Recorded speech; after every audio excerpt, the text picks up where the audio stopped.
They have let all the animals out of the cage for this one. That is exactly right. It is grand final, and we've got all of the zoo characters right here with me, guys. How's it going? Good, Trace, good. What about you? I'm doing fantastic, and I'm feeling thank you, more importantly, man. What kind of animals would we be if this is a zoo? Oh, now that's a dangerous territory. Yeah, go ahead, little bro. Okay. But anyway, we've got a grand final in our hand. MOUZ versus FAZE. That is just one BO3 separating us from finding out who the winners of the CAC are in 2023. My name is Trace, and I'm welcoming you all back for what is sure to be a barn-burning affair, Blair. Yeah, it's going to be a barn-burning affair. This is going to be the fourth time these two teams have faced off in CS2, which has just been released for about a month. So a lot of history being very quickly created between these two guys. Why y'all looking at me? Because, you know, you're the keeper. You're the beacon of light and certainty around here. I'm still trying to think of animals. You guys got something to do? Yeah, I was hoping you'd come at it. No, you talk about history. I think what is interesting about this grand final is why none of us, and I can already call it right now, none of us are going to call it MOUZ to win it, in spite of how bad FaZe looked in their semifinal. Well, hold up now. Whoa. Come on, go ahead. Put your money where your mouth is. You're going to go with the MOUZ prediction. Look, it's your time, gentlemen. You've already lost one bet live on air. Would you like to lose another? He's about to lose the second. I want to listen to this. What's your pitch? No, that's not. My pitch is already made. That's your pitch. We are not going to risk going against FaZe, even though they've looked so vulnerable in the semifinal. That's because we're in the grand final right here, and that's because we feel like doesn't matter how much they bend, they don't break. They can bleed, but they're still ready to fight. That's something special about a team, right? Listen, I don't disagree with what you're saying, and I Thank you. You can just say you agree, right? But I will argue that my favorite coming into this matchup is MOUZ. I think they played by far the best. Do you think they're going to win? Interesting. I think they're going to win the final. I think right now, the way they're playing, the way they're conducting themselves, and the experiences they've had losing to FaZe already up to this point, I think that's going to come in beneficial for them. MOUZ is going to win this final. I usually agree with Matthew on a lot of things. You're a logical man, and I see where you're coming from. You like the romance. You like the romance. I'm going to side with the facts. I'm going to side with what I've seen so far. I'm going to side with the fact that MOUZ looked like the better team today, and I think they're going to take the finals. Is that it? Should we just start the game right now? My God, guys. Stop talk. There's still a ton of things to go over here. Let's talk about direct encounters. That's the way it's been labeled, and that's the way we can kind of look at it. And I'm not talking about with, you know, alien spaceships and stuff. That's for a different broadcast and podcast altogether. I'm talking about between MOUZ and FaZe themselves. Yeah, look, listen, it's been a tumultuous journey, I guess, so to speak, for FaZe. I'm just looking at the players. I'm looking at how they had to just drag, or rather, Robs had to drag their sorry ass through that matchup. It was ugly. It was ugly CS, but I agree with Matthew. They get it done, right? But it was against ENCE with a stand-in. If you're going to apply that caveat to teams like Astralis and NIP, we have to apply it to FaZe as well. They looked great initially. They looked very, very human today. This guy on his screen right there, Robs, 1.23 rating in the event. You know who the second highest for his team? Twist with a 1.03. No one else is stepping up. It's just him all alone. And the rounds they're winning is just kind of like FaZe magic, so to speak. Yeah, speaking of magic, you guys ready for one? All right, I got it right here. Ready? Just kidding. Get us on stage.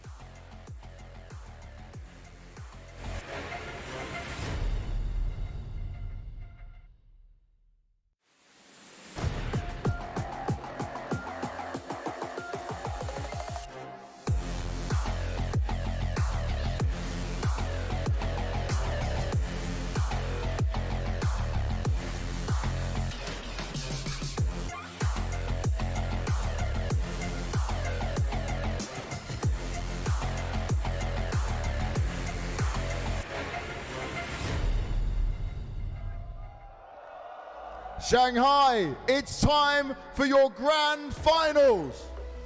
Coming out first, Shuhei!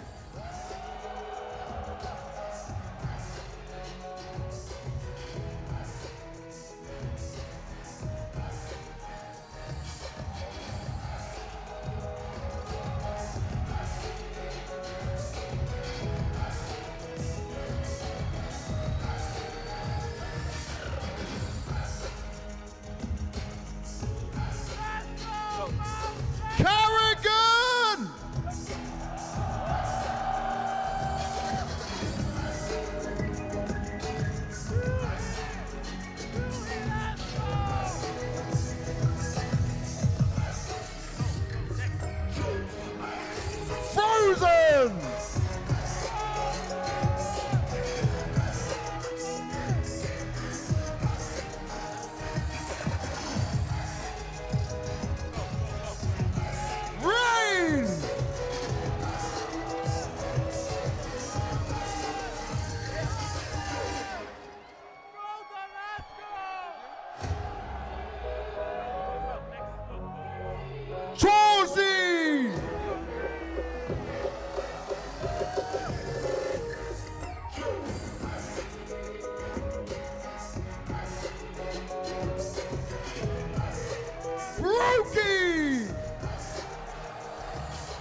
Russian!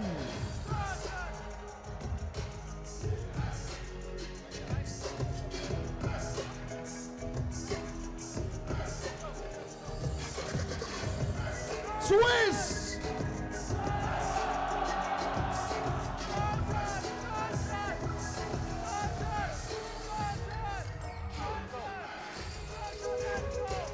Yimfat!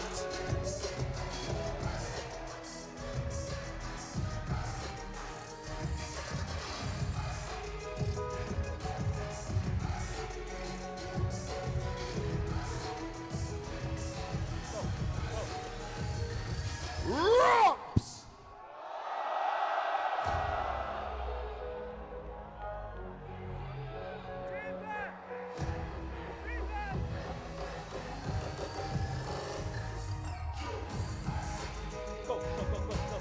Cyclone!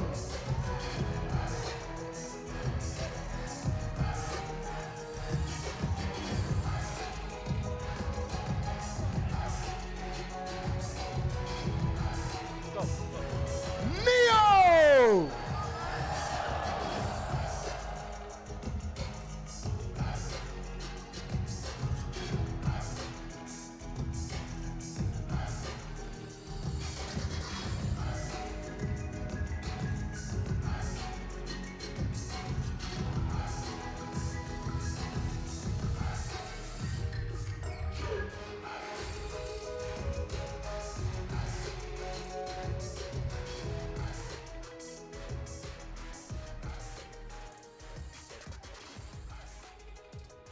好的，我们总决赛的队伍已经全部上到舞台了。那我们要请两边的队伍入座，然后请两边的队长留下来接受采访。Carrigan, starting with you. Your track record versus MOUZ is very good, even beating him here at this tournament. But once again, with these back-to-back games, how are you guys feeling right now? Because that Ents one wasn't easy. I mean, every time FaZe plays, always goes the distance. It never smooth sailing. So just looking forward to play the final. MOUZ is a great team. They have showcased that the last few months. So I think it's going to be a banging final. 的确也说到，就是他们这一路打上来也是很不容易的嘛。然后不过他们队伍依旧是非常有韧性的。那当然，他们的对手 MOUZ 同样也是非常强的一个队伍。For Shuhei, you've had a lot of time to rest a bit between your games. Were you watching the FaZe game, and how do you feel to be able to turn this around and what you can do to make it different to what happened earlier this week? I mean, we're just gonna try and change the game a little bit up. We didn't really watch the game. We tried to keep our heads away from it, focus on different things. So I'm also expecting a really good final. Okay, so where's your head at? It's in this game. 刚刚也是问到说，他们有比对方有稍微更多一点的休息时间。那当下他们是否有看刚刚这场比赛？也是说到，其实没有看的很多，他们更加是把重心放在自己身上。然后刚也是问到，那他现在心思在哪儿？然后他也说到了，就是我心思现在放在这场比赛上面。For you, Carrigan, and for the FaZe boys, how high is the motivation right now to go for 3 consecutive tournaments? I mean, it's very high. We want to showcase the world that we are #1. And to do that, we need to beat MOUZ. And that's how it is. And I'm just looking forward to play the game. And hopefully we still have some gas left in the tank. But if I know FaZe, every time we're down, we can somehow find a way to find energy. So let's hope it's not happening this game. 也是说到了，就是他们在这场比赛，就是其实他们刚打也挺累了，不过现在就是他们还是要继续努力，因为队伍里面也是非常有韧性的。然后也是问到他们对于3连冠有多么的渴望，也是说到就是他们这个队伍的韧性十足的情况下，一定会卯足全力。Shuhei, have you figured it out how to beat them? We'll see on the server. 也问到是否已经想到怎么击败 FaZe 这边，然后也说就是在服务器上见。Shanghai, you ready for a grand final?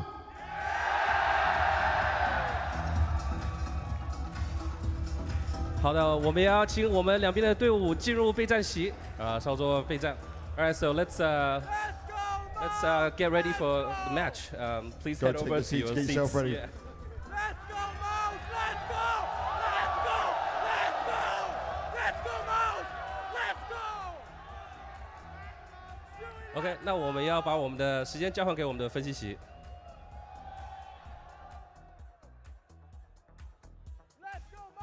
Now, I could be mistaken. You know, obviously, I've been wrong before. This wouldn't be the first time, but I think there's one MOUZ fan there, guaranteed. Next to the mic. There's a very loud MOUZ fan there next to the mic. Very passionate. And I do worry for his vocal cords because he's giving it everything. It's early on now. In the pregame, too, nonetheless, which is where we find ourselves. If you're just joining us, we are on the cusp of starting this grand final and really putting a bow on what is the CAC. And in doing so, Maniac, MOUZ versus FAZE. I liked some of the answers we got from Shuhei here as a young IGL, already on the money, and some very important points as far as I'm concerned. One, don't look at the game that's happening right now. Don't look at the FAZE versus ENCE. There's literally nothing you can tailor 10, 20, 30 minutes before a game that's not going to mess with you ahead. You know your Counter-Strike. You know what matters to you. You know what's important. Relax a little bit. You have 3 to 4 hours. Just allow yourself to go on 0 on the energy scale and then ramp back up into the grand final. I think that's how you're supposed to do it. Because you have to wait. There is an element of adrenaline dump after playing. So obviously for FAZE, there's a little bit more fresh. Yeah, for sure. It's about getting back to baseline and then slowly but surely build that up again. I agree with you, Matthew. I like the attitude coming out from Shuhei as well. They're well aware they lost 3 times in a row. They're well aware that FAZE on paper are the favorites, despite them having played better Counter-Strike at this tournament. So I like the fact that he's coming in with this, you know, let's focus on our own game. Let's focus on ourselves. Because if we play up to our best, what we've seen so far in this tournament, then MOUZ and the players for that matter as well are the better ones on the server. You look so stoic, Play. What's on your mind? No, I like that. I like the interview from Shuhei. I like the fact that, you know, you get concentrated in what you're planning to do. And again, if you want to prep, you have so many games between you and FAZE multiple times throughout. You've also had a game earlier today, so they're not coming in cold either. They've warmed up, they're prepped, they're ready. And that's also like a huge reason why I think that they should be the favorites here. Because if you look at FAZE, for example, look, I know FAZE always find an extra bit of gas. I don't know where they dig and find that oil. Trace, you might know about it, but you know, what do I know about digging for oil? They managed to do that, and but the thing is, I feel like it might be a little too tight after that. That was a grueling series. It was. Yeah. It was an exhausting series for the players in the server. Jacob, you've been in the server once or twice. Yeah, I mean, I've been in games where I was supposed to lose, where FAZE have been so many times. I also do think, though, you know, to speak FAZE's case right here, that they've been there so many times that they don't really care whether or not they had a poor performance leading into a grand final. Matthew brought up a good point, and, you know, that would be the one argument to buy into FAZE winning this grand final. Every single game lives its own life for FaZe Clan. They can play poor in one game, 2 hours afterwards, they can be the best team in the world. We don't really know what's going to come out for FaZe Clan right now, but I have been a little bit disturbed by the way they've found their way in the final. What game were they going to play? Counter-Strike, I think. Okay, cool. I was just making sure. Hey, very much Counter-Strike. Maniac, so let me ask you this. We go into this, we look for Brokey in the last game. Where is he going to be at this game? Well, I think this is where the team chemistry of FaZe Clan comes very, very handy. Because if you have a team whose quality of the relationship between the members is very bad, you're Brokey, you feel like shit after that semifinal. There's no other way to put it. But because they've been through so much together, they've been together for so long, I really hope that they've reached a point where there is a mutual trust between the players that, hey, it's clear you didn't have a good game, but it's going to be all right. Proof is in the pudding, we got your back. You played bad on the semifinal, we won anyway. Don't get in your own head about it. Just focus on what you got to do now. And this is why I'm very much certain that we're not going to see a Brokey of the semifinal. We're going to see a much higher quality. And we could see that in Karrigan. As soon as they won the game, they weren't like crazy celebrating. They just got up, Karrigan called everyone together. I couldn't read their lips, Trace, but I could kind of get the vibe. It's like, we got it done. It's fine. It was ugly, it was messy, but we got it done. And now, you know, we just concentrate in the grand finals. They're looking in good spirits. And also a little bit of history as well. You know, a little bit of history when it comes to this particular grand finals. The last time we had the CAC, it was in 2019 before the entire COVID situation and all of that. And it was actually Frozen, ropz, and Karrigan who lifted the trophy back then right here in Shanghai, and now it's going to be Frozen going up against his ex-teammates. That's a little bit of history right there. Yeah, it's a cool piece of history as well, considering where ropz are and where Frozen are in their current career. You're looking at Frozen right now. We made the case already. He is one of the best rifle players in the entire world. The way he started off CS2 as well has been absolutely fantastic. And ropz, we've done nothing but praising ropz and his abilities right now on the server. Now, take nothing away from Karrigan. Of course, he is part of that equation as well as an in-game leader, though. But in terms of pound for pound, player for player, in terms of the productivity on the server, Trace, you're looking at ropz, you're looking at Frozen as the 2 best and most hard-hitting players, in this grand final. So the fact of the matter is they're going up against each other for the trophy to win it back-to-back. That's kind of... And it's kind of cool that, you know, you're looking at Frozen, his performance so far at CAC. I might just say, you know, he's been the best pure rifler in the tournament thus far. When he's surrounded by players like Jimpat, like Exertion, and everyone else, ropz, for me, the best player overall in CAC. It's a clash. It's just a brilliant clash on paper and in the server. Yeah. I mean, you talk about discrepancy as well. I feel like Frozen has had much more backup than Rops has done. Like, you look at the numbers, it's right there. Yimpa, can we take a second to acknowledge how reliable he is? Yeah, you can. Even though he is that young and fresh to the highest level, I just absolutely love. That's not Yimpa, by the way. You just baited me on that one. I thought it was over there. Now you got me here. You can still talk about it. Yeah. Listen, the way.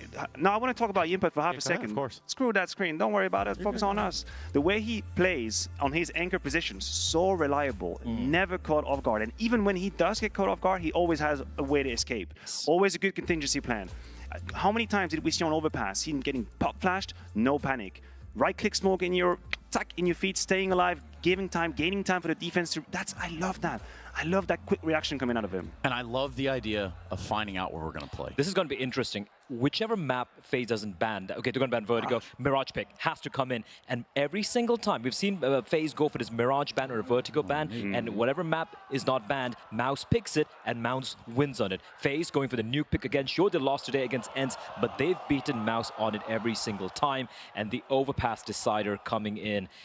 This is just shaping up to be another game of FaZe and MOUZ. Nothing too crazy when it comes to the map selection. It's an interesting pick for MOUZ as well, considering how big they were beaten today on the map of Mirage. They didn't get to do anything whatsoever against Astralis. So maybe it's a case of them saying, listen, we had one bad game on Mirage. We're going into it. We can play it against FaZe Clan. Or it's a sign of worry. Maybe we should be worried on behalf of MOUZ Box. I mean, you guys should be worried. You definitely said MOUZ were going to win. I'm not worried at all. Okay, you're playing us out. I'm not worried at all. But I laid the trap. I put the cheese over there, and the little mice that you were just... you would gumble that cheese immediately. Who is more likely to beat each other on each other's map? Who is more likely? Do you think MOUZ can take nuke from FaZe? They've never done it in 3 maps in a row. Yeah, That's 3 losses in a row. FaZe looked very, very lackluster today. I'll just give you that. Yeah, think about the power plays. Think about the power plays. I do want to say that if there's a day to beat FaZe, it's probably right now. Why would you say that, Trace? Well, just some of the same exact reasons we listened to you for about 3 to 4 minutes consecutively talk about how they're tired after playing earlier. Now, of course, you know, they just finished playing, whereas if you look at the other side with MOUZ, that was just a little while ago. So they've had some of that time to decompress. And one more point you got to point out as well. FaZe are at a 14-match win streak at CS2, which is kind of ridiculous, right? Like, it is very hard. It's not like 2013 when some of the players you're playing against are, have a part-time job being a plumber or something. It's not an 87-0, which NIP had. It's a much more high level of competition. And the fact that they made a 14-match win streak across 3 tournaments is already crazy. But it ends here. Take nothing away from that streak, but I think in a couple of hours it'll be on. It ends today. Sorry. I feel MOUZ have looked solid so far this tournament. I feel MOUZ are coming in with I wouldn't say more motivation to win this grand final, but as a young team, as a team that don't have a lot to play for the rest of the season, this is it for them, right? They're not going to be at all the tournaments remaining for the LAN season this time around. FaZe will be. They have a tournament in Copenhagen in a week or so. There's much more at stake right now for MOUZ. They also get to play with the full lineup now, apart from Sydney where they didn't get to do it. So all these things right now are accumulating to a MOUZ that is on trajectory to be maybe the best team in CS2 as of right now. If they can win this game, there's a case to be made. I think I definitely see a world in which MOUZ start very hot and spank the head out of FaZe. I can see that coming. I can imagine that happening. We've had a couple of examples here, even in the maps that was won today. Frozen on Overpass, absolutely out of this world. But here is my issue. Could MOUZ come back if they have a deficit at the start? This is where for FaZe, we've already had the answers to that question. If you're answering no to that question, you haven't been watching Counter-Strike. I don't know what rock you were living under. Hold that thought, boys. Something's going on. You know what to do. It's time to make some noise! Come on, come on! 大声一点 Come on, come on! 还是不够 Keep it going, keep it going!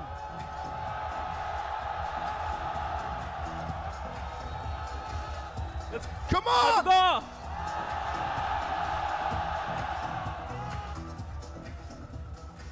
好了，我们也成功达成我们的目标。那大家也请看一下大屏，看看到底是自己是不是有拿到这个神秘掉落。 I'm gonna give you this now, my man. OK， 那我们也恭喜一下我们的得奖嘉宾。那我们接下来把时间交给 Banks。 Now you guys...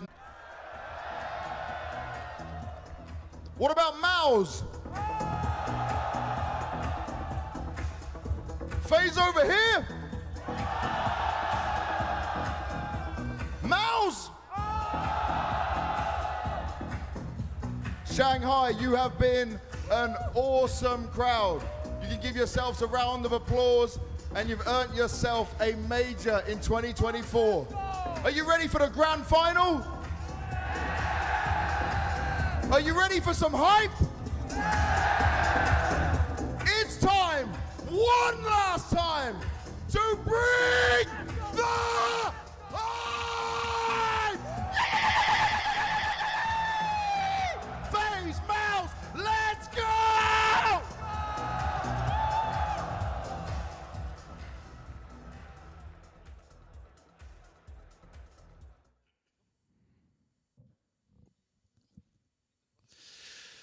Are you ready for this? Are you ready? I think let's do it. Okay, everything's said. We don't got anything to say. Great. Let's go ahead and get to the commentators. It's going to be Henry G and Anders. Go ahead and take it away, boys. It's the CAC Grand Finals. Woo!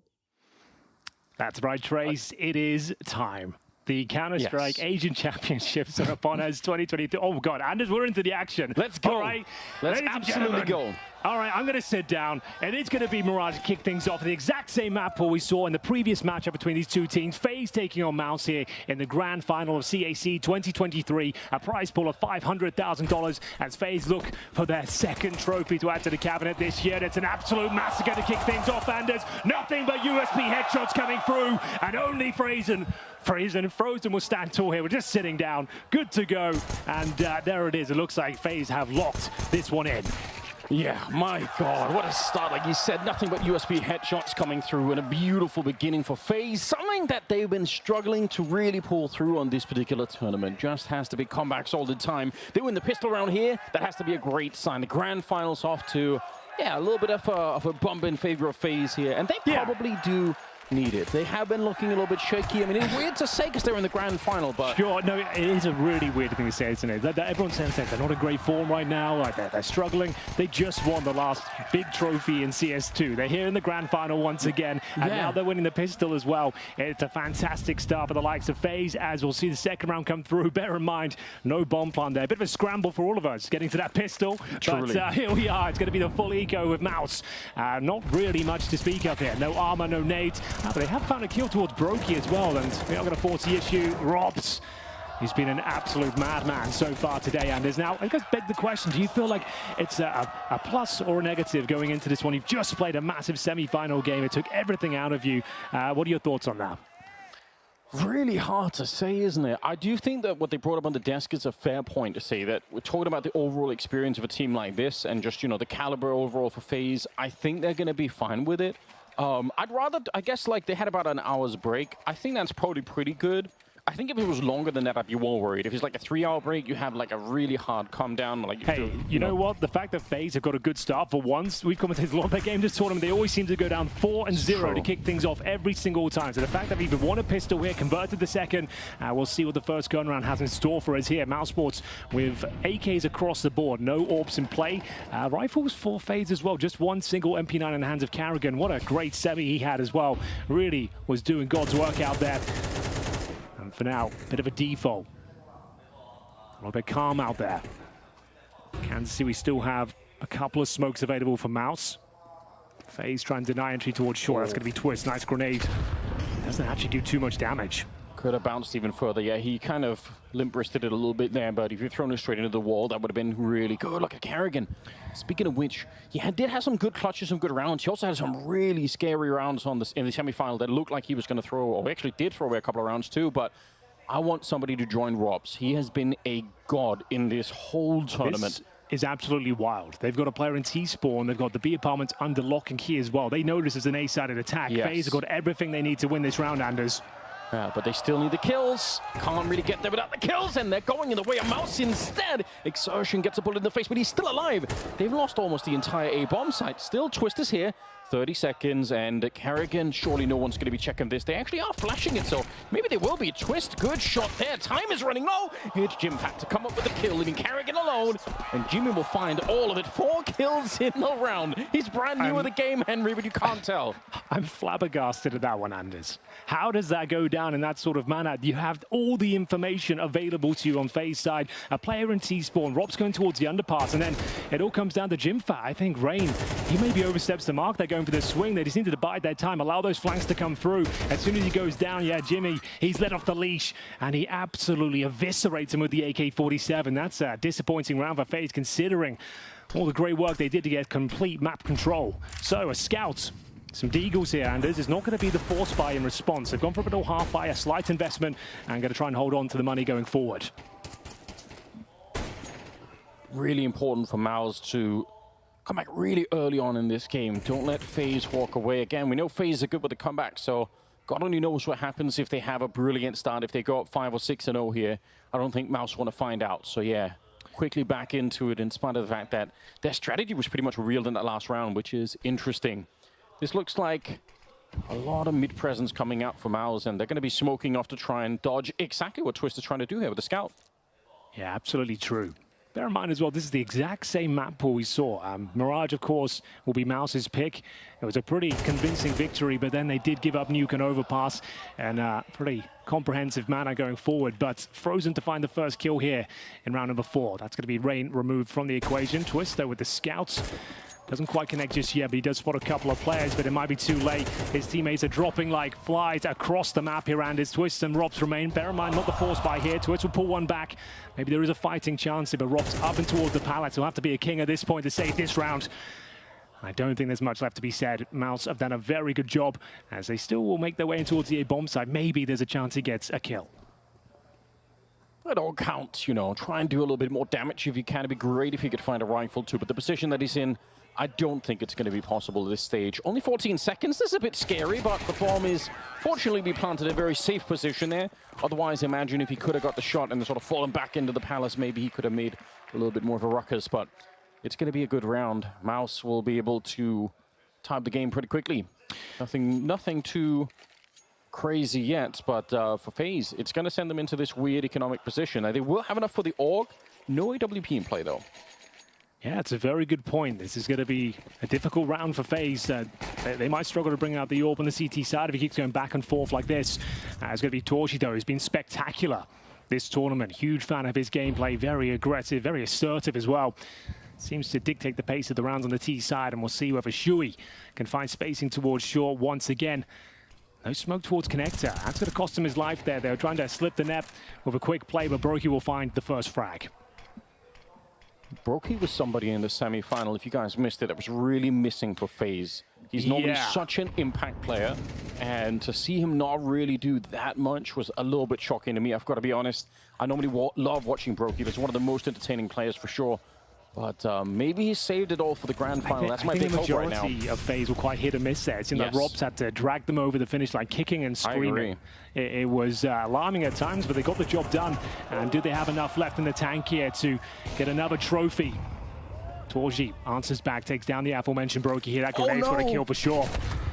He gets the double. Robs is dropped as well. So we've got a 4 versus 3. 45 seconds remaining. It's down to Twist. Carrigan's got no idea. Exertion has slipped through the murder hole and causing absolute havoc here.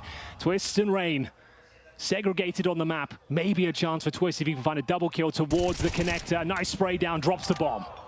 It's not bad. 30 seconds. Rain, though, Molotov out of the position, and Jimvat's on the other side, ready and waiting for him. It's just Twist left. Very tricky. The bomb, maybe he could have been holding that for a while there, but Jimvat's going to be able to find him. Again, negotiating that position very well. What a round for Robs, Henry. He got spammed in the middle in the smoke right into the ladder room and then got grenaded. Just nothing he could have done.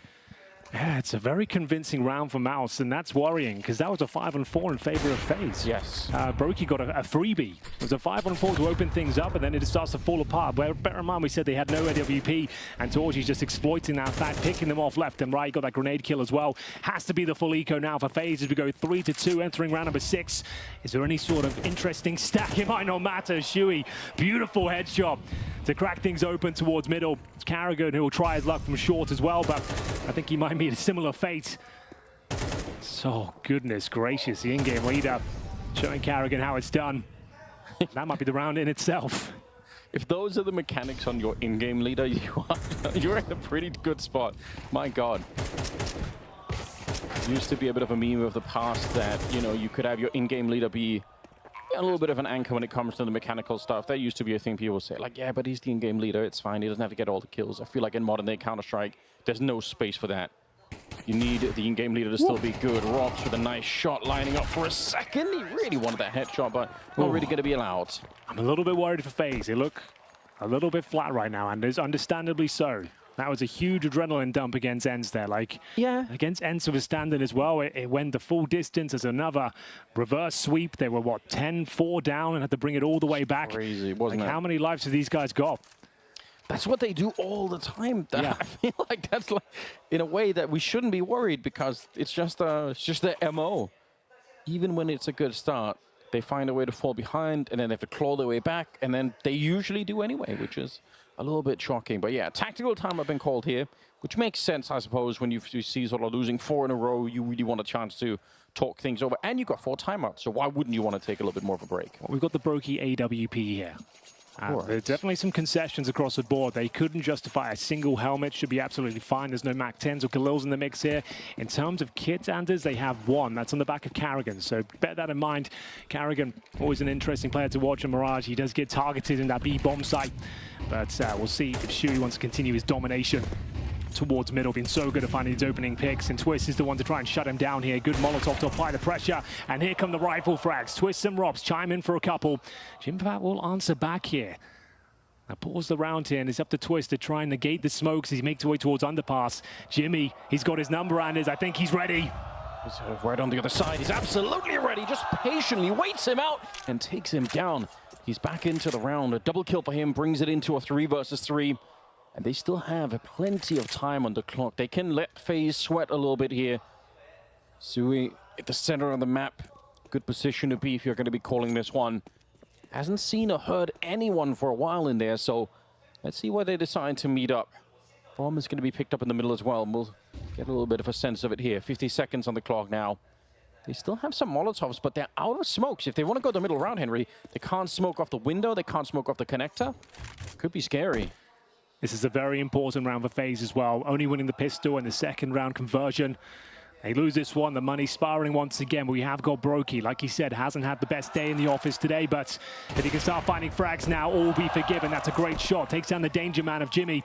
30 seconds here. Shui and Frozen with barely any utility. A couple of Molotovs, no smokes as you mentioned here, and they've got to try and get past Brokey. It looks like he's hitting everything right now. This should be enough to do it. Just Frozen to 5. Yeah, the first kill on Jimmy was the really big one. Frozen, 12 seconds left. I don't think there is enough time. And Brokey, he can't miss any shots in this round. 3 kills to his name and putting FaZe back on the board. That's super, super important. Well, there we go. They noticed there was an issue with Shui having way too much freedom towards middle. This time, bombarding him with utility. The incendiaries, the flashes, the nades at the top. Double kill from the 2 stars you want to see fragging this game as well. Robson Twist chiming in to open things up there. Sure, got a little bit dangerous towards the end, but that was the round they had to win, Anders. Otherwise, this half is going to spiral for them. We know they're good at the recoveries, but they cannot allow another huge deficit to come through. Round 8. Full buy on either side. Money's still pretty strong, all things considered, for MOUZ. They still have $6,200 on exertion after the full investment here. Torji, AWP. Waiting for any sort of A-ramp progression here, and they're going to start inquiring about any sort of CT presence towards the steps. Rain a little bit further back. He does have a potential backup and Rops right next to him. Wide swing coming in from Jimpat, but he's not going to be able to actually pick up the kill. Torshi, on the other hand, will take down Rops, so makes it a pretty even trade with a lot of damage onto Torshi as well. Rain did almost also drop, so I guess it's fine. The middle positioning for Exertion could be the really big one. And he kind of, in a lot of the cases, he is the playmaker for the team. There are a lot of openings that go to his way. Another really exciting player, in my opinion, to watch for MOUZ Sports, definitely Exertion. Yeah, he's had a great tournament as well. That's the thing. All of MOUZ have looked pretty sharp across the board. We're really only talking about Rops for FaZe. Sure, others have had their moments, their clutches, but in terms of consistent performances, MOUZ have looked fantastic across the board. Here's Shui, though, master of the timings here. We are going to see Exertion with the first interaction towards the connector. It's going to be an A finish, and with the 30 seconds remaining, I think Rain's got such a strong position. Takes the bomb down, looking for the double kill. Can't quite find it here. It's getting very scrappy. They need to try and get this plant down if possible. No smoke to cover Spawn. How do they recover this? Bomb's only just being picked up now, so yeah, they're really running the clock down low. 15 seconds of the clock, Frozen taken out by Carrigan. That was his first kill of the grand final right there, but it's a huge one, and he's going to step it up again. Torshi doesn't have the space for it, and also is running out of time, so unfortunately for Exertion, he can't even get anything done in the round. Carrigan, huge couple of kills. It's pretty late in the grand final to pick up your opening kill, but you know what? Those 2 kills made all the difference in the world.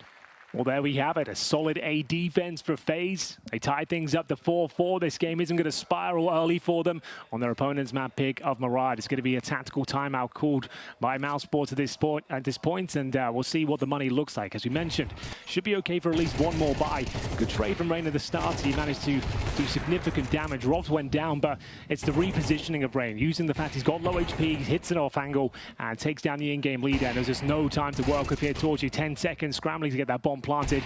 Like I said, Carrigan plays it to perfection here, denies the plant, and gets the job done. 4-4, and we will see that full buy come through. Torchy has one more go on the AWP here. He's got Kevlar as well to work with.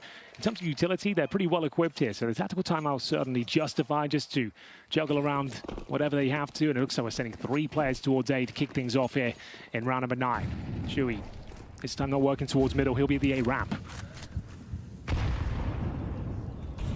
They already had the Molotov down. Grenade on top. A little bit of a crouch in. Can't believe he doesn't win that fight. Looked like he had the spray in. Sui just falling a little bit low on that one. Rain, kind of fortunate to be alive. Half the smoke got blown up, but not the other half. So I think there's like 2 smokes on top of each other in the middle there. So needed more than 1 grenade if that was ever going to work. But the opening kill in favor of FaZe. Absolutely need this round. Yeah, since the gun rounds have started, they seem to find the opening kill more often than not. Converting them as well now.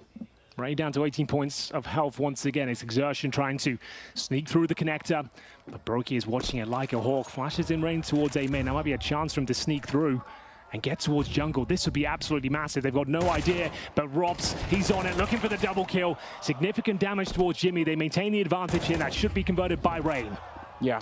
Robs, like you said, nearly with the double. He did plenty enough to make sure that Jim Fat was going to be going down anyway. Frozen sneaking in, wanted to be a little bit secret with it. But Rain, not only beating Sui at the first outing in the round, but getting 2 more kills, picking up a triple in total so far. Now they're hunting for Torshi as well. They've actually found him. Rain hungry to get that one. It's probably worth it. Well, maybe now it's a little bit tricky. They don't have that much money in the bank, so you've got to be careful about that too. But that AWP would be delicious if they could get rid of it. Yeah, I'm enjoying this from FaZe. Quite a calm and controlled CT half. They're not overstepping the mark, and patience is paying with deadly dividends right now, especially for Rain. Like, he keeps going down to 10 points of health, repositioning, complimenting his teammates, setting up those crossfires, and gets himself another epic performance here. And the round's completely confirmed. Torchi has no choice but to save the AWP, and it will be FaZe now to take the lead, 5-4. Their opponent's pick, bear in mind, and that's where the money starts to become a bit of a question mark. You've saved the AWP, but Torji gets no extra resources. He can't drop anything. So I think it has to be the half buy, and still a deadly round. If you could maybe execute, that would be the best protocol, I think. Go for a full wall of smokes, try and get the bomb plant, and set Torji up for the clutch. So how many smokes do they have, Anders? 2. So it'll be a B execution by the looks of things here. You either smoke off both pillars, or you go for the door and the window and see what you can make of it. But it's going to be Torch to try and open things up. Looking for that jump peak. We've all seen it so many times, and that's actually pretty nice. Deep incendiary with the follow-up spam as well. Enough to dissuade them. He wanted to get the wall bang in case anyone was down there. That would have been sick if the Molotov had actually forced him into the underpass and he's just ready. Don't know if that was the full plan or if he just improvised, but that's a rare wall bang. It's been known about for years and years, but very, very rarely see it in competitive play. So it won't be an execution towards the bomb site here. Torchy just leaps into the loving arms of Twist there, ready to mow them down. That's the AWP move. They know that's a chance to pounce. And pounce they shall, Anders. This looks very clean. Brokey, maybe didn't have to commit to that fully, but it should be absolutely fine. They can recover the AWP, as it will be Robs to find himself another very impressive round there. 11-7, 6-4 overall for FaZe. They've got 50% of the rounds available in this first half as we enter another complicated round for MOUZ. They've got 2 players hovering around $3,000, so might have to be a Galil or 2 in the mix. I don't think they managed to recover the AWP. I think they had to rebuy it. I think Robs ran the wrong way. Maybe they got sniped right at the end, but I think they actually had to. Robs or Reina to drop it. Either way, they're probably still going to be fine. 6-4 here as a scoreline. Robs not quite getting the jump if he wanted it. Now he's going to be playing the underpass instead. We did see him against Jim Fat down in the underpass in a previous outing do some ridiculous dancing here, but this time there's going to be no dancing allowed. Exertion just finding him. That's how you do it. Don't try and shoot him through the smoke. Yeah, that is more like it. First time in a while, MOUZ have had the 5-on-4 advantage. Can they maintain it though? It's Twist who's looking so strong from the short position, willing to take more and more fights here. Needs to be careful. Players surrounding him. Jimmy's got himself towards the bench as well. 1 minute 10 remaining, and FaZe will be exploring their options towards the B apartments here, trying to hunt for some information, lock them in towards the A side of the map here. Carrigan will continue with that push. Scary prospect back to be playing up against Robs that's playing as well as he is, and then Twist coming online as well, because mechanically Twist is an absolute magician at times. Sue, that's a nice Molotov forcing. Oh my God! Twist, he's still good for the double. We said it, it's the magnificent Van Dolken back in action. I have no idea how that's even possible. Brokey back here. And Frozen's going to step right on top of him. Instant death is coming. And it's just Torshi left in the middle, 1 versus 2.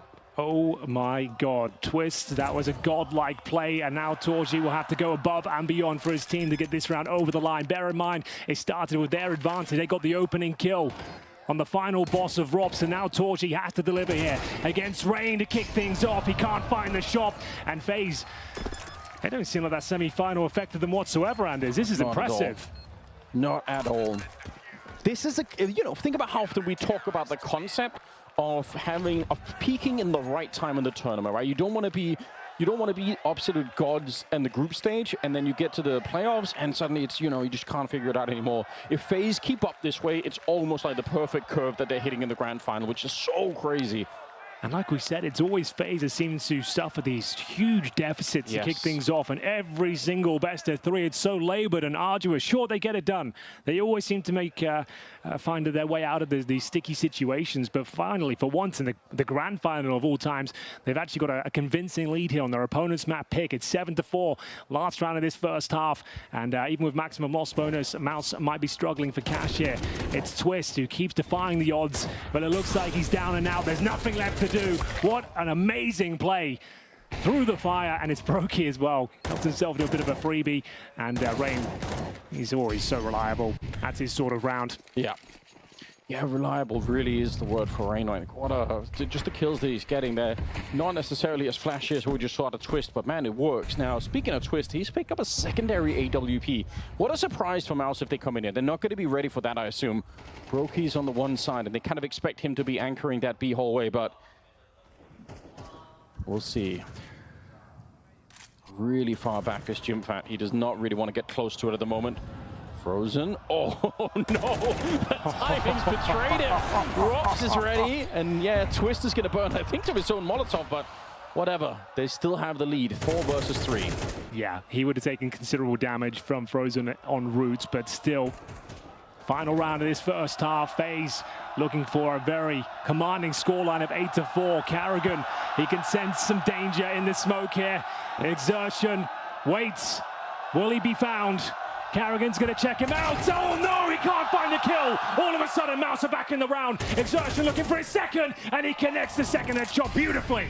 Both players knew. Oh, he's running with the fire. Robs, what a maniac. I can't believe it. He's found the shot, and Brokey's gone down. Jim Fat, he's back in action again. 12 kills to his name, and now looking for Robs. Very low on health. He should be dead, and he will be. The spray is good. 7-5 at the end of it. FaZe, they come up with a lead. They have a strong start here.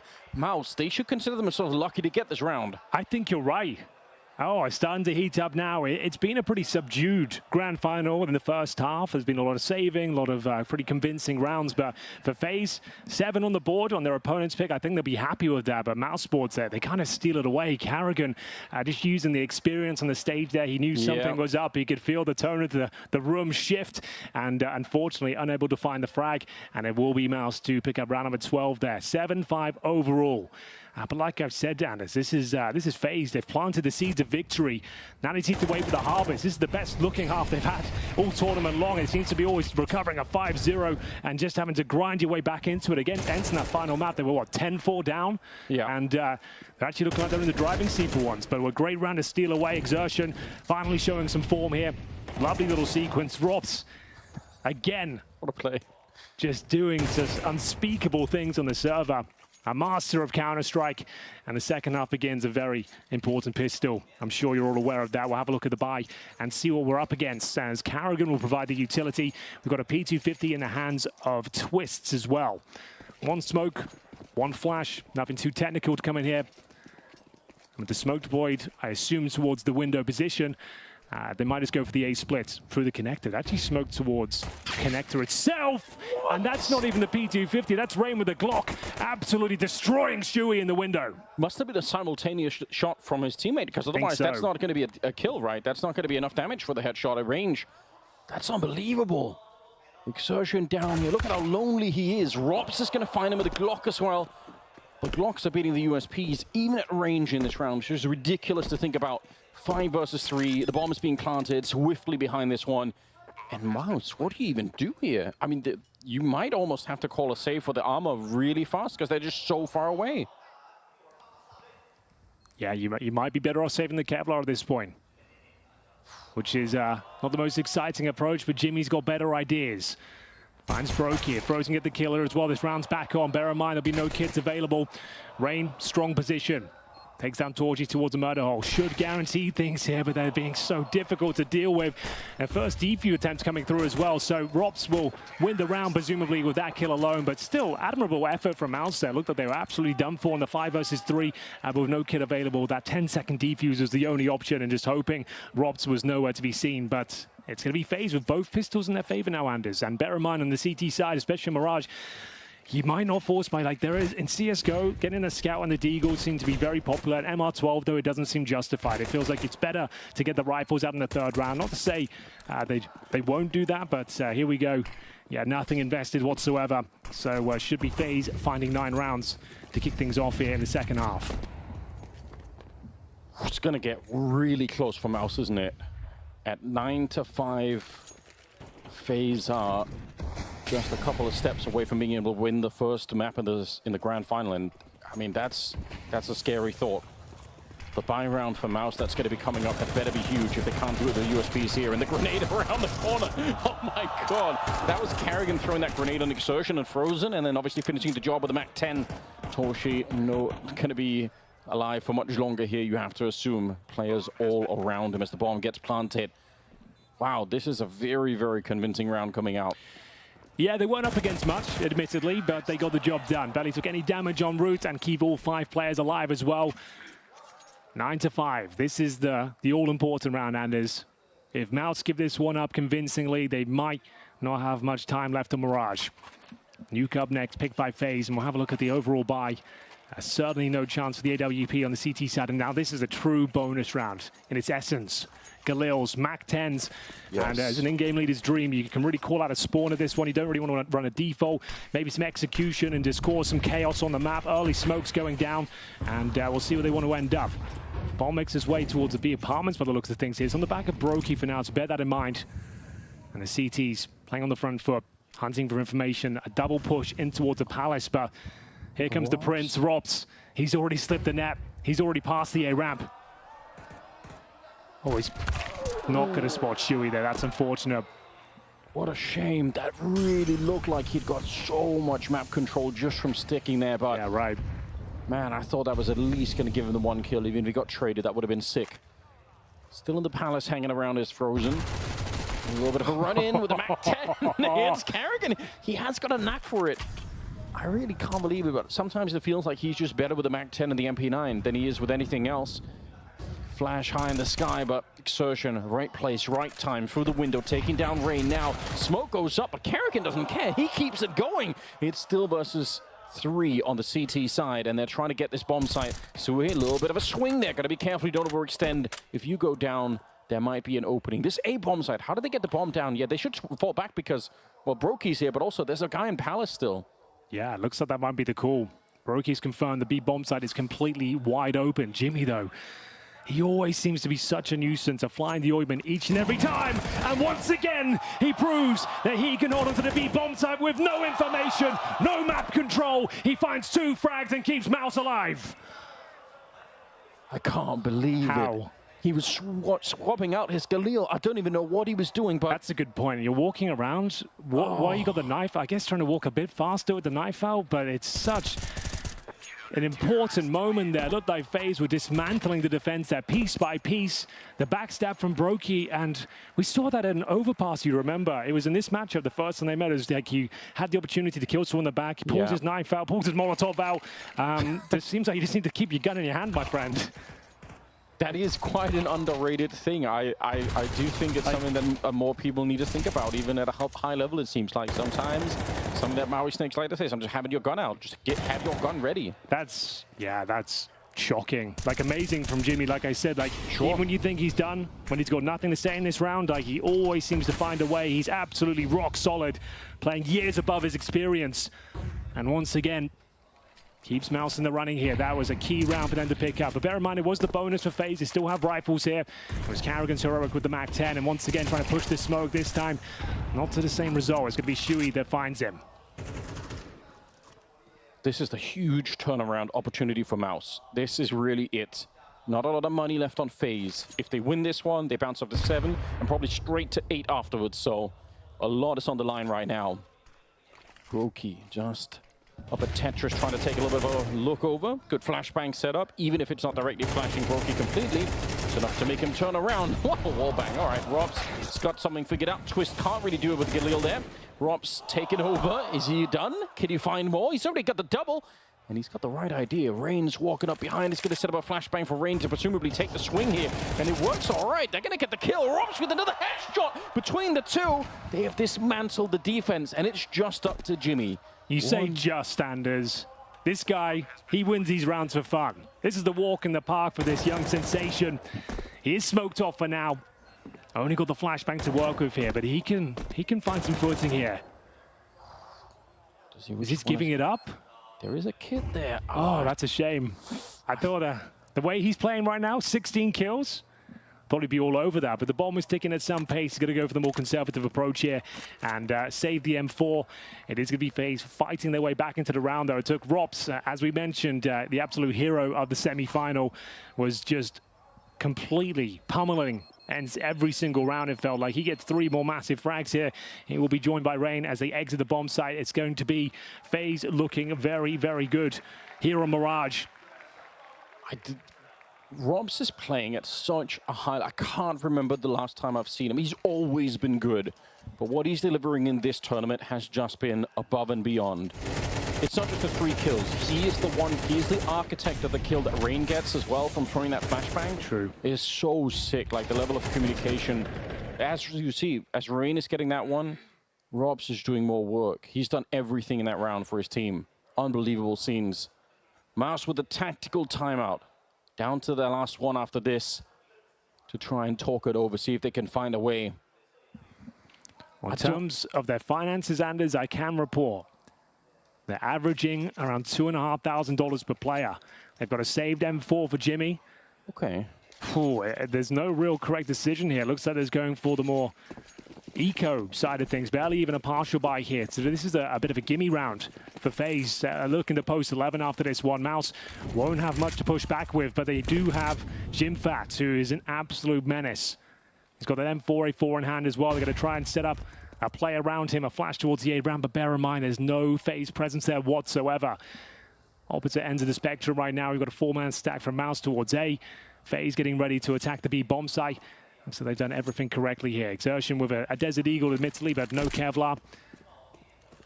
See that smoke off towards window. Look at how aware FaZe are that there could be an aggressive move coming out. They know about the finances on the CT side. They are aware that they could be taking a bit of a risk, so they spend the first 25 seconds, something like that, just waiting around, almost in T-spawn, just sort of looking for any aggression that might be happening now. Only now, at about the minute mark, are they smoking the window and the connector as well. That's a nice counter smoke coming out, though, from MOUZ, just to buy a little bit more time. It's the last one that they have, obviously. Yeah, but, and you're dead on. It does buy some time for the rotations to come through, and Jimmy is the master of the B-bomb side. He's absolutely rock solid here, even up against 4 players. As long as he has some cannon fodder in the form of those USPs, he could actually win this round for MOUZ. It's going to be a difficult journey, but it's Carrigan to open things up, and everyone lying in wait. Jimmy the turret, can he deliver? He's got it. Good shot on the first one there. He's down to half health. Some grenades are coming in, and they're feeling really uncomfortable. They're almost standing on top of him. Jimmy, how much have you got? One more headshot. But Rain is there to take care of business. They put him out of it. Now it's a 1 versus 1. 18 seconds on the clock, and Rain, rather than planting the bomb, he's hunting for it. He wants it. He almost gave it up. But he's going to find it at the end. That was a really nerve-wracking 1 versus 1. If that was a 5-7, even a P250, I think Rain might lose that round. He fumbled the movement going through the window a little bit there. The swing could have come through. Thankfully, it's an unarmored USP. Torji the AWPer, of course, can't afford much. We said Jimmy would be strong here. He certainly delivered. He did everything he could and did so much damage. A couple of frags found, and comes down to a 1 versus 1. Rain, a sigh of relief there as he gets it over the line. 11-6, a full buy here. MOUZ need to present a perfect game from here on out. Taking damage, Torji can't find that opening frag. He will retreat back through the connector, and will be left on 47 points of health here. Okay, just testing the smoke. Torji will get a kill. Exertion on the other side. Good to see Torji having a little bit of a say here. They do need him. Not had the most impactful AWP presence so far on the map. 4 versus 3 though, Henry. This is starting to look a little bit more interesting once again. If they can win this round, it's not done yet. Should be around the can convert here. Jimmy spotted Carrigan. Looking to best him in the duel here if possible. He's come out on top. That is absolutely massive. Now down to the in-game leader. Shui to try and defend, but Carrigan, he's having a monstrous round here. Cracking things open single-handedly. And it looks like that might be enough. Torji already low HP, Anders. Frozen will join him. They're not going for this retake. No. It's going to be map point for FaZe, courtesy of Captain Carrigan's entries on the B-bomb side. How does he find it? He's playing against some kids that are just, should be way snappier than him. He's meant to be leading the team, but sometimes every once in a while you get a round like this from Carrigan. One of the things that makes him presumably such a hard player to play against, because we've definitely seen him with much less presence on the map in the semi-final as well. There were some screw-ups there, but my God. The quarterfinals, he had a pretty weak showing, but it was those sort of rounds that saved the day. He always seems to find a remarkable entry or a fantastic clutch, and this time, one of the most important rounds of the game so far to get FaZe on map point on their opponent's pick of Mirage here, and it's going to be MOUZ going to have to post 6 rounds in a row just to take us to overtime. Stranger things have happened at this tournament alone. Bear in mind, overtime seems to plague us here at CAC 2023. But this is going to be an uphill battle, to say the very least, after a couple of opening frags as well. A 5 versus 3. Carrigan takes matters into his own hands here. What a beautiful second shot that was as well, to maybe secure the map here. We know the money's going to be low, as they're averaging, Anders, around $3,000 per player on the CT sub. But bear in mind, they did save a couple of weapons there, so not all is lost. I mean, if it was FaZe that was down 12-6 here, we would say, well, they can probably, they make comebacks. It's what they do. The fact that they're leading like this, what a sign of trouble for MOUZ. Again, if you were watching today, and Des talked about it, MOUZ just looked like the stronger, more sharp team coming into this grand final. What we're seeing instead is that FaZe are absolutely ready to try and take this opening map at the very least. They're setting up on the other side. Frozen, he's got the right idea, bit of a lineup, and he's going to get the double. 5 versus 3 on this one. Nice work from Frozen. Another 5 versus 3. FaZe wanted to set up the full execution towards the A side. The grenades still go down. Can they recover this one? Brokey seems to think so. Takes down the danger man in the form of Frozen. Rob's waiting for his opportunity to strike here. Bomb to be planted. Oh, it can't be denied. Exertion's fumbling it somewhat, but Shui saved the day. Just twists remaining, and they've done enough here. It was David versus Goliath at that ramp, and Frozen finds 2 amazing kills there to open things up there. They're 5-on-3, and they managed to win a very difficult round. I like the idea from FaZe, the fact they're going for the A execution there, the knockout punch, just when the utility will be low. They probably don't have the AWP, but there, Frozen denies absolutely everything before they even get in towards the bomb site. 12-7, 5 to go, Anders. Beautiful stuff. 12-7. I'd love to see overtime. I think MOUZ have got more than they're showing right now. Yeah, Frozen. So I like that as well. David versus Goliath. Do you like that? Yeah. Yeah. It's a good research you've been doing. Yeah, I'm aware his name is David. That's all I've got for him. Listen, that's what it's all about, you know? That's what it's all about. Round number 20 is in. We've got Torshi back on that all. Torshi, we were singing his praises. We haven't seen it yet, but I'm not giving up hope yet. We know what this guy can do. Might have to. So, yeah, maybe. That could have been it right there. It's the kind of shot you'd love to hit to try and get the team back online. Smoke in the connector. Sue setting up. Good position to take a couple of shots over and blow it open. Oh, he's going to be able to see everything here. An easy kill onto Rain. And actually, he's coming back for one. No way. Flashing himself through, running into the flames and running into Twist as well. He might have backfired. Brokey gets a headshot on Torshi, and just like that, it's a 4 versus 3, and this one could be for the map right here. Yeah, I think you might be right. They know exactly where that player towards Jordan is residing. Frozen takes considerable damage on route as well. 4 versus 2. FaZe might have done enough here. They definitely have now. Even Jimmy can't save MOUZ. 13-7. Surely locked in. He has got a kit and a flash. It would be one of the clutches of the tournament if he pulls this one off, Anders. Oh, no question about it. But they are already putting shots through. It's not that they don't necessarily know that he's exactly here, but they've checked everything else. They don't actually need to know. If he had a smoke, it would be different. Anything more to work with here, but he's been found out already, and there's the kill for Twist. 13-7. FaZe to pick up the opening map of the grand final. Well, there we have it, and their opponent's pick as well, Anders. And a good team effort. Finally, they get a good start. They win both pistols this time. They're not trailing 5-0. And Carrigan stepping up with one of the most impressive rounds he's had all tournament long to find them map points as well. Really enjoyable first map there. But yeah, MOUZ Sports, I have to say, that's the flattest they've looked all tournament long. Like, they couldn't come online. You said it. Torshi didn't really seem to have any impact whatsoever. No. Exertion looking quiet by his standards, and FaZe just continuing with that momentum from the semi-final. A very convincing scoreline indeed, and I feel like with Nuke coming up next, MOUZ Sports are in a lot of trouble. Yeah, it does feel that way. Unbelievable stuff. What a time for FaZe to be peaking in the tournament. Now, we do have a whole desk ready to talk us through all of it. I'm excited. And we are here excited with you, Anders. Thank you very much, gentlemen. Yeah, first map done and dusted of the CAC Grand Finals in a best-of-3 fashion. This was not the start you wanted unless you were FaZe Clan. Yeah, that was more like it from FaZe. I think we made the argument coming into the tournament that MOUZ have looked like the better team so far in the tournament, but FaZe have somewhat, you know, found their footing on this Mirage game. I think they played exceptionally well. I think they were in control. I think MOUZ looked a little bit of a shadow of themselves without being too poor, to be completely honest. So for me, it's more FaZe playing well than it's MOUZ necessarily playing poor. And also the fact that this is what we get to see when FaZe have a good start, right? Looking super aggressive. You look at the way they're playing the CT side, we have a player pushing into B apartments, 2 players getting control there. We have a player holding aggressively towards CAD, that's Twist. And then you have Rob just pushing in towards Palace. That's a sort of like disrespect style of play FaZe where giving the direction of MOUZ. And I agree with you, Pim. I don't think MOUZ necessarily played a bad game overall, even though a couple of individuals, which you'll talk about, kind of went a little missing. But FaZe, everyone was switched on. FaZe learned from that first Mirage they played against MOUZ here at CAC. That's my takeaway from this game. In their first iteration, you had seen a FaZe that was very passive, that was giving leeway and freedom to Exertion towards middle, that was waiting on bomb sites, letting MOUZ execute.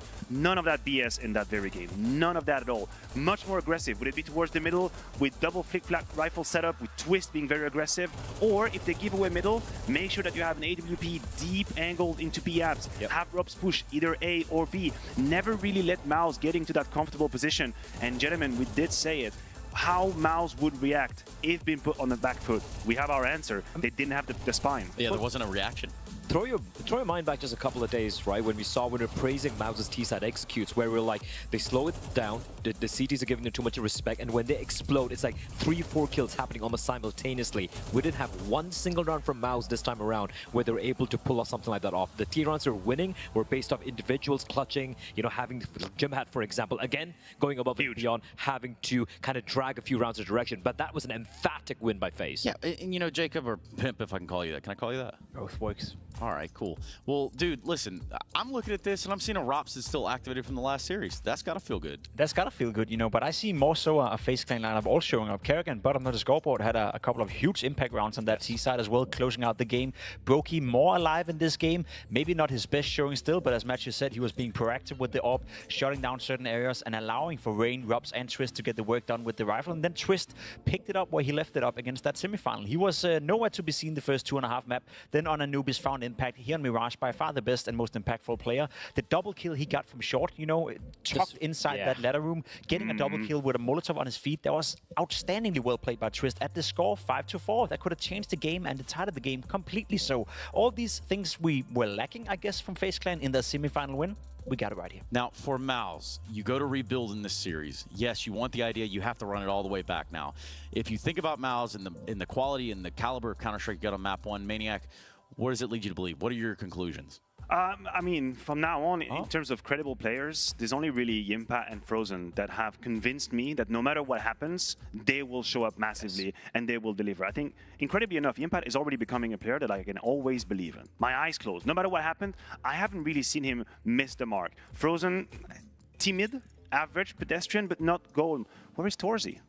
Where is Torzi? Can't see him. Can't see him. It's nowhere to be found. I mean, if we're going to be so critical of Brokey the last series, if we're going to say Brokey is missing the mark, if we're going to say Brokey is not having the impact, all that money that's invested towards him, we have to do the same with Torji here. That was basically a phantom on that first map, and if they're going to start on the CT side of Nuke, this is going to be a much more of an input from his side. Getting off the right foot, like that's something we keep saying about all these teams, and I feel like for MOUZ, it's a demons that might come and haunt them again, right? It's happened again and again and again. In all the way back in Sydney, it was in the semifinals. Sure, you had a stand in there. Jimmy wasn't there. You look at it online, they lost in the quarterfinals there against FaZe. Sure, again, it was online. You lost in a group stage in which you had a real chance to pull off a 2-1 win on Overpass, and now suddenly you're staring down the barrel of getting taken on by FaZe once more, but this time in the grand finals. That's when, you know, things might seep in, and the only antidote to that, Trace, is just starting to dictate the pace from the get-go, from the pistol. Win the bloody pistol. At a certain point, I start to wonder if it's Kryptonite that is the antidote for FaZe, but that's only because they seemingly find a way in these impossible scenarios to come back and win the game, right? But not in this scenario, not in this series so far. That's what we got previously. We look at Nuke now, and I look at you, Jacob, for some guidance. Yeah, I think FaZe and then Nuke have been, historically speaking, a strong map for them, even in CS2 from what we've seen so far. So I'm not worried on behalf of FaZe and their level. More so if MOUZ can keep up with what they're supposed to do. I agree with Blair right here. It's slow learning sometimes for a team. We had it with Astralis as well back in the day when they were called TSM. Got into the semifinals, would choke all the time. Got into the finals, would choke all the time. It took one final where they want to get over that hurdle. Maybe the same case can be made for MOUZ Sports. They're good enough to be in the semifinals. They're good enough to be in the finals, but perhaps they're not good enough to win them just yet. And as you said, now again losing to FaZe Clan, maybe there's a bit of a kryptonite playing into that one. I don't think Nuke is going to be the map where MOUZ ends the streak. I'm going to flip-flop it all and say FaZe is going to win this final. Well, that's too easy. Imagine that. Well, that's too easy. So that's too easy. Keep crying over there, sorry, boy. Hey, everywhere. Let them cry. Go ahead and shut their mics off so I can get us to a break. So we can keep this match going. You all typed so much in chat, something about analyst stop talk, start game again, that we just damn sure did the thing, didn't we? So we go to a break. We come back. We're going to see if MOUZ has a response.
What's up, ladies and gentlemen? Welcome back to the grand final here at CAC 2023. It's FAZE that are on track to pick up their second Tier 1 trophy, Anders, as we go into Nuke, their map pick, a convincing victory on Mirage, and MOUZ Sports not looking their usual selves there. We were missing key players like Torji. Jimmy could keep up and provide some sort of fragging, but it feels like a very flat MOUZ in the first map. It wasn't what we were hoping. They've been looking so sharp throughout the tournament, and FAZE, on the other hand, I mean, they made it to the grand final, but that semi-final was a little bit questionable. But here, everything was working. It was wild. Rops continuing his form. I don't know how it's possible. He was playing so well all throughout, and he's just keeping it up. But now he's got Carrigan joining him. Like, the whole thing is working. That's a good point there. Carrigan had some really impactful moments there, like thinking back to the MAC-10 through the smoke, the B-bomb side entries, and yeah, this is looking great for a 2-0 here for FAZE. What a day they've had. What a week they've had. So many starts to these series where they're on the back foot, that is trailing 0-5, can't seem to win a pistol to save their lives, but to open things up just when they needed most, they win both pistols on Mirage, and that's where they lost to MOUZ Sports in the previous encounter of this tournament. They moved on to Nuke in the previous matchup as well, and that's where they dominated them and won the series overall, and it looks like we're on track to do just that once again, unless MOUZ can wake up here across the board, because no one was really shining bright apart from Jimmy, and he's supposed to be your rookie. He is. It's so ridiculous. Like, I almost feel like it's almost a problem that there isn't even like a story to build around his, up and coming thing. He just showed up on the spot, was great from like the first game. How stupid is that? Normally, you have to find someone to say, this guy has a little bit of, there's some prospect there. Like, if we work on him, if we train him, he could be good. Like, none of that. He's just good already. Obviously, it's amazing, but you're sort of missing almost a little bit of the history behind it. It's just so insane.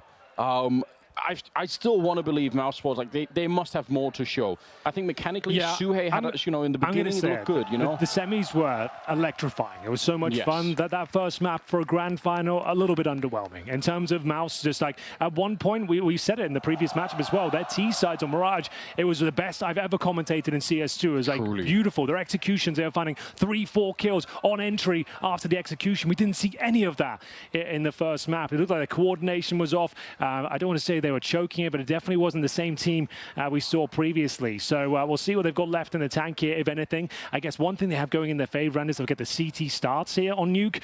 Whether that's their detriment, I don't know, because FAZE are hitting very hard right now. If they build up that momentum once again and get another good start here, it could be curtains for MOUZ Sports in the grand final. Done a great job to make it this far as well, but I think they'll be disappointed if it goes down in another convincing manner for FAZE, because I think a lot of people have said, like, sure, FAZE are considered the #1 team right now, but as a unit, tactically, MOUZ have looked like one of the best teams in this tournament. So we need to start seeing that right here, right now. Yeah, there's no more time for them to really wait. They need to step it up at a big level. Somebody has to be able to match Rops in his output. Gotta say, the other problem, we mentioned Carrigan, but Twist, obviously, mechanically on that Mirage map was just out of control. Yeah. Classic Twist performance, one of the reasons why he is such a scary player. So just the trifecta between the three of them.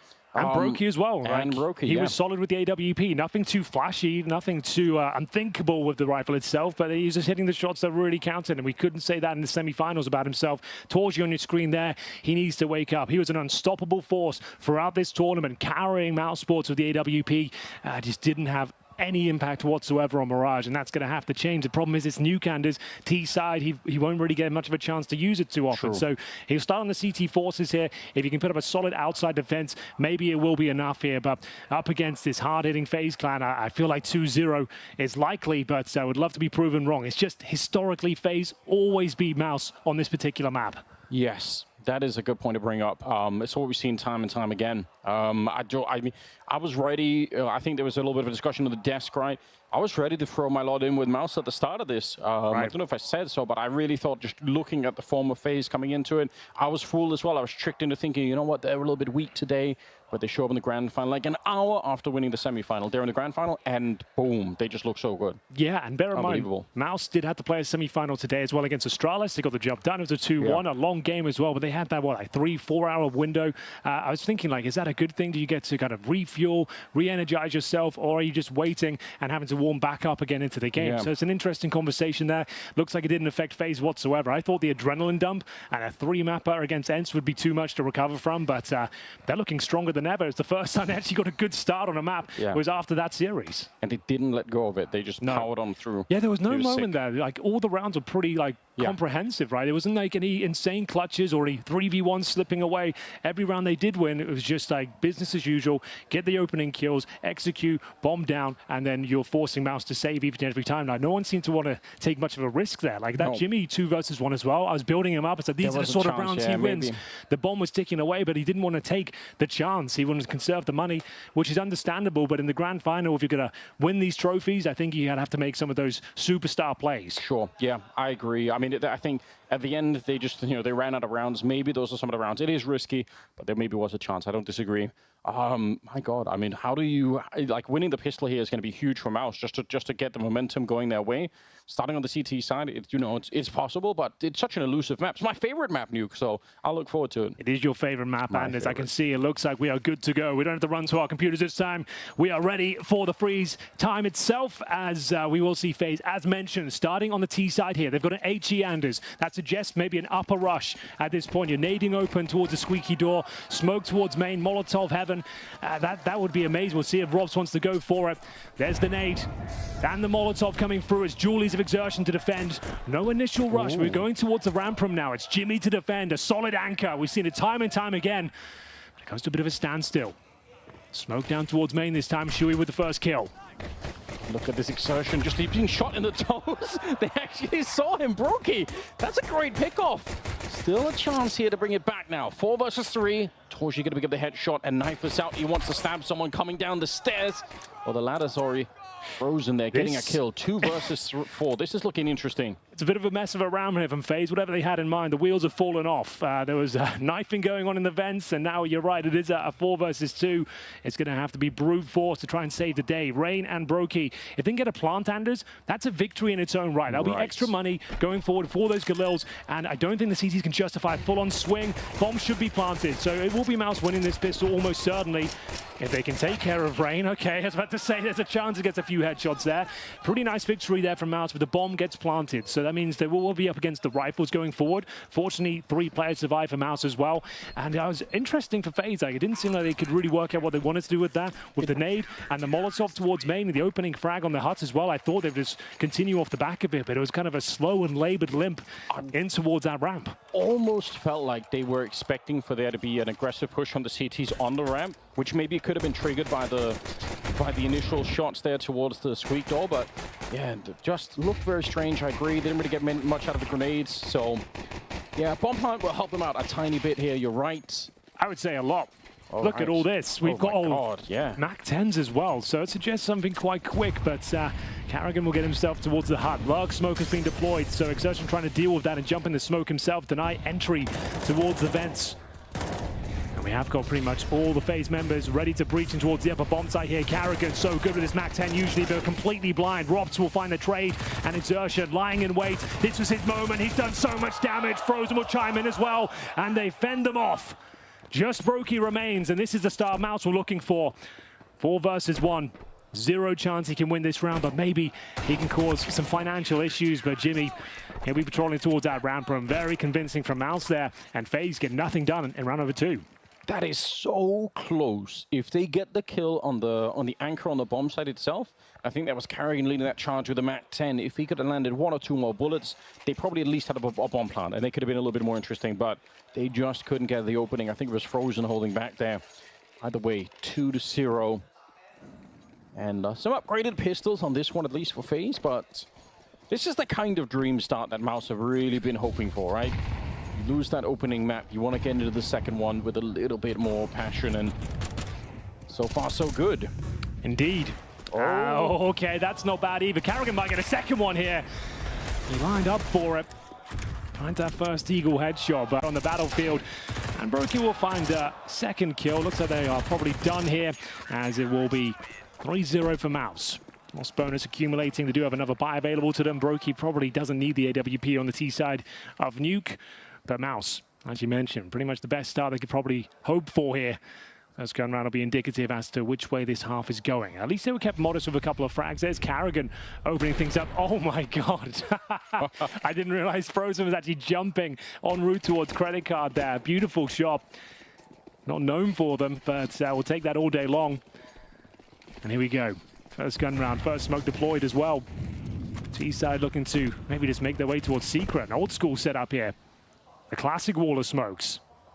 Carrigan to provide the third. Yeah, going to be put in right at the end. We'll see. They're going to try and blow it up. No, it's going to be a Molotov on the other side with the spray coming through. Actually, that could have been a lot more damage. Yeah. But they're down. They're down below. And this is interesting. They got the bomb with them. Torshi flexing that AWP, but he wants a second kill. And he's going to walk into the shot instead. Brokey taking him down. 4 versus 4. And a late kill out here for Carrigan. That's huge. He is looking extra crispy right now. Hitting shots you might not expect from the old boy. Jimmy's in trouble. He's found Robs, and it's going to be a 4 versus 2 now. Nice smoke from Exertion to provide a little bit of breathing room, I suppose, because they are now in a world of trouble. Shui will join him. They'll control the lobby as FaZe coordinate their final play here. Should be their round all day long. Exertion, though, like I said, with that smoke down, gives them a chance to get ready for potential heaven flank. It's going to be Sui down below. If there was less time on the clock, this I think would be a lot more exciting. But the fact that it's still 35 seconds, they should have time to set up and sort of block everything out, cover the bomb. If this was about 15 seconds less on the clock, I think Sui has a chance to stop the bomb plant, but it's very unlikely at the moment. Although FaZe are moving slowly, so we'll see if I have to eat my words here. A little bit of a kill on the Carrigan. It's a start at least. 19 seconds. Bomb not quite being planted. Yeah, there we go.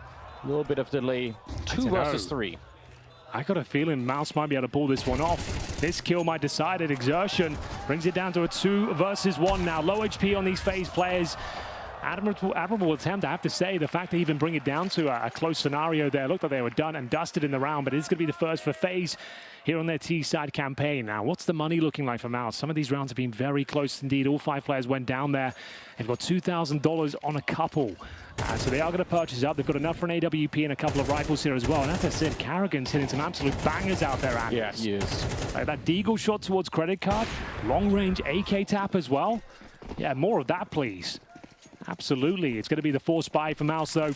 And you're going to have to rely on Torchi. As we mentioned, he didn't really step up in Mirage, but he's had an amazing tournament up against Brokey here. An interesting position as well, but it's going to be Exertion with the first frag. I dare say Torchi's got the second, but through the smoke, Brokey will find him. He gets tagged en route. Oh, God, what is that? Through the smoke, he finds Frozen. I have no idea how. Nobody does, Henry. Nobody does. I can't believe it. I need to see a replay. Something must have given it away. Was he spamming through the smoke? Maybe there was a few bullet holes shown, but still, that is remarkable. Exertion now. He's down towards lower. He managed to find Robs at the start, but this is like a one and done position. There's the one, and it's done as well. He's the only player down towards lower, so a good attempt. You might want to consider the save here. Might be the operative word. Shui's got past, but he gives a sound cue away. Carrigan continues to play very well in this grand final. And Jimmy, I'm afraid he is done in this round once again. He'll have no choice but to save. Yeah, I think he was. If they could have got a kill on the other side there, it would have been interesting. Maybe they could have made it a 2-on-2 and gone for the eventual defuse. But 1 versus 3, bit of a different calculation. Not really going to be worth it. So FaZe finding a second round. That leg shot onto Brokey, that was a huge difference maker. If instead Torshi gets the kill outside on Brokey, then they just probably win the round right then and there. The fact that he got the kill for the smoke, though, I still can't really comprehend how that works. We've got to see that on the replay.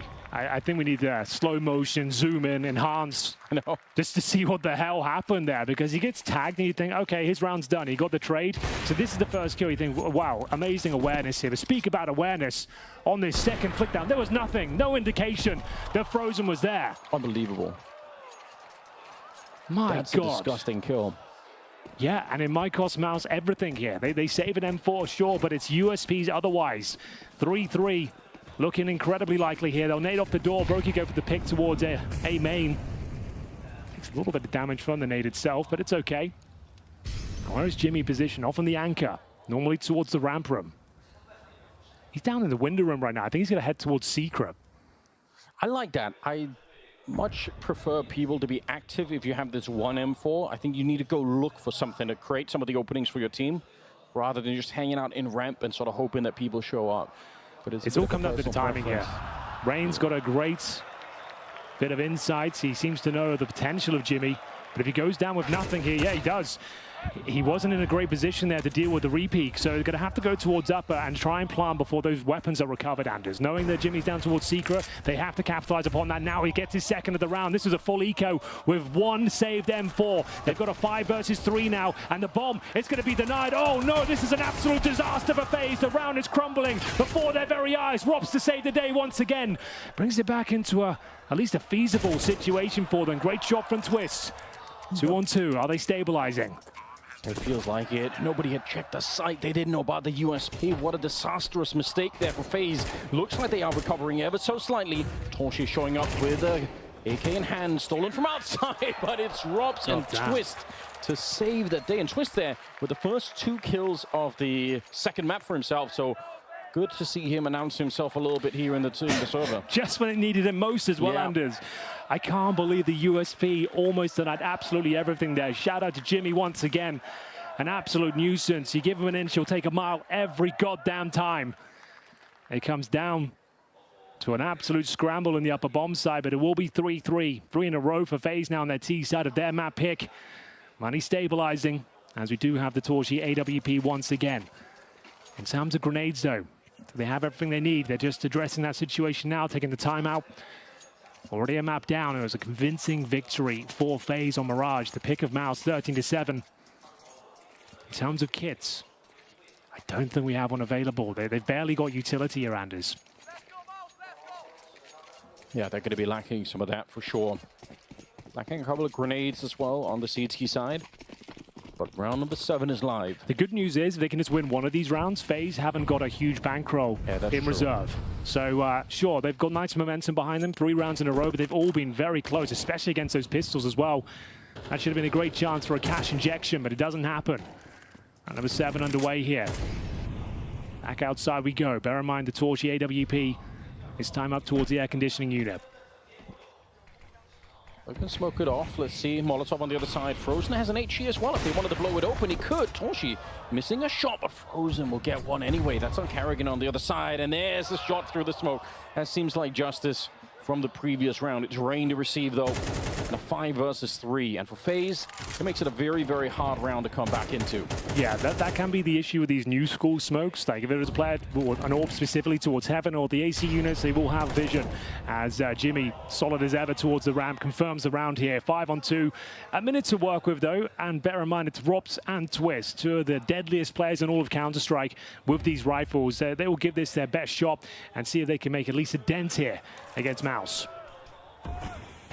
Yeah, make it expensive, right? Even if you're not going to be able to win the round, or unlikely to be winning the round here. Still, just try and see if you can take a little bit more away. There's Robs. Oh my God! He just deleted Torshi. It's unbelievable! He will get taken down. I don't even know what just happened. Twist gets into the kill. Still a 1 versus 2. About 20 seconds left. They're already out. Jim Hat's already up on the rafters. Good movement. And they're going to be able to clear out the round. But my God, he just tore open space-time for that kill, Henry. Seldom am I lost for words, Anders, but that shot was a thing of beauty. We said these 2 players were dangerous, but good Lord. Those opening kills and towards the upper bomb site, that's ungodly.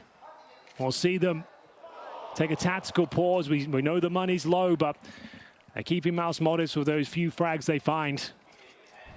And like we said, these new school smokes allows Torshi to have some vision over the top. It was Carrigan that tried to beat the smoke once again, blowing those smokes open. That's a nice alley-oop set up there as Torshi took down Rain, but this second shot, oh my God. Stunning. That has to be somehow faster than even he realizes. Like, he himself must be surprised when that happens. Like, oh yeah, that happened. The rifle just with a mind of its own. 4-3 the scoreline, but that suddenly became a lot more expensive than MOUZ would have wanted. Ending up with a 3-person loss there after practically winning the round already. Exertion, the spray is good. The grenade would have helped out, but either way, he was going to get the kill there on Carrigan. Now they can slow it down. Don't have to be so aggressive there. It's a 4 versus 5 once again. Still on the Mac 10. Fair enough. They've done very well to find these opening kills, MOUZ. And I never like seeing this one. It always scares me when someone goes with a knife in the vent, but looks like no one will be trying to dive down there for now at least. 1 minute 20. This was a force buy from FaZe. You can see it operating with a couple of pistols here, a couple of rifles. Already lost Carrigan en route. Have to do this without their captain.